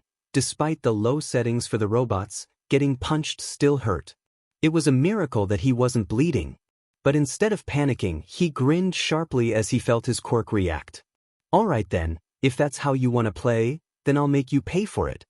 Red sparks suddenly flashed from his cracked armor and shot back at the robot, ripping through its armor and causing it to twitch erratically before powering down. Kirishima winced at the pain in his back and relaxed his quirk. Oof, even if it gives me more offense, even with awakening I'm still gonna take a beating, huh? Then he shrugged. But who wants a man that complains about everything? Time for more.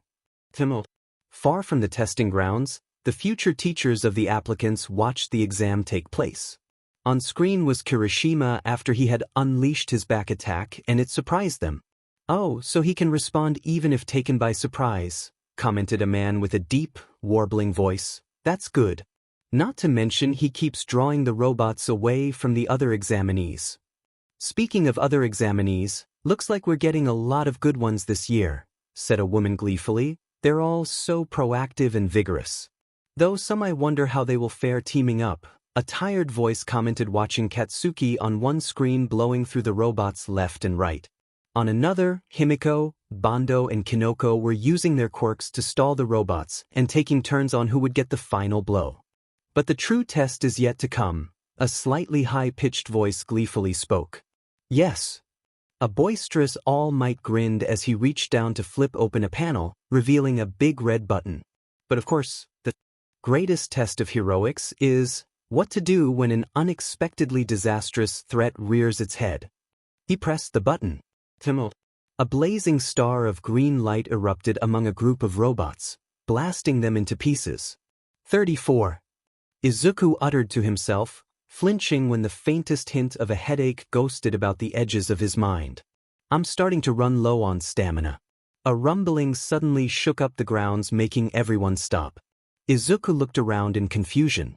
An earthquake? No, something else. Extending his PSI, he picked up that whatever was broadcasting the signal to these robots had diverted away to something else, transmitting a new signal.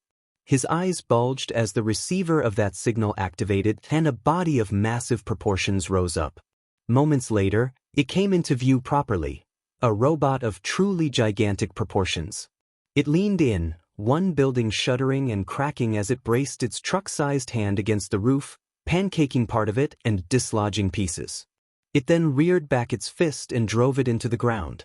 The impact split the ground and kicked up a huge cloud of dust, blanketing the street. Oh! Izuku squeaked. So that's why they said to avoid it. His worry only intensified his slowly growing headache. All the examinees nearby turned as one and began running in the opposite direction. Izuku made to do the same, powering up his rise, only to stumble from a brief wave of dizziness. Getting close to my limit. Definitely shouldn't use burst anymore. Oh ouch!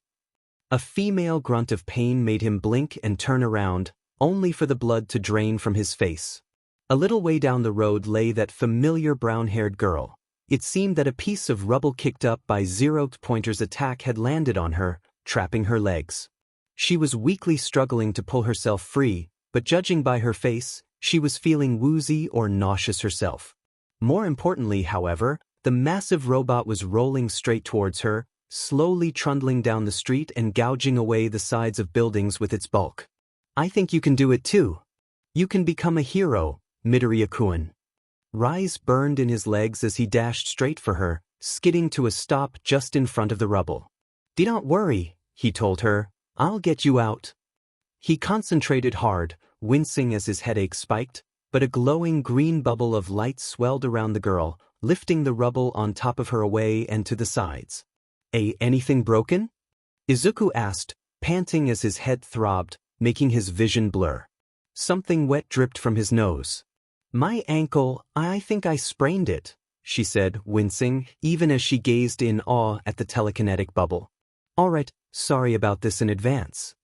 He reached forward and, channeling Rise one more time, lifted her up in his arms. She gave a soft, "oh," of surprise, and he missed her already pink cheeks darkening slightly. Then, with his PSI thrumming in his muscles, he took off down the road, speeding along fast enough to become a blur, bypassing some of the examinees who'd already been running away. "Gotta get her to safety," he thought, gritting his teeth through his migraine, blood dripping more heavily from his nose, vision darkening from the pain. "It doesn't matter if I can't fight villains anymore if she gets hurt." "Times up." Present Mick's voice boomed out over them all. "Stop punching. Fight's over, folks." Izuku stumbled, the words taking a moment to penetrate the haze of agony that had settled around his skull. However, he finally stopped and set the girl back on the ground.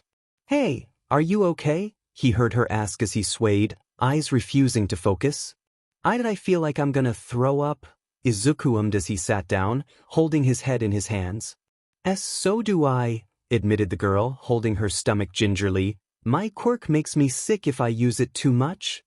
"Oh dear, we can't have that," said a high, elderly voice. Everyone looked around to see a tiny old lady shuffling towards them. She wore a long, for her, white coat, and her gray hair was gathered up into a large, but neat bun, with a syringe keeping it in place.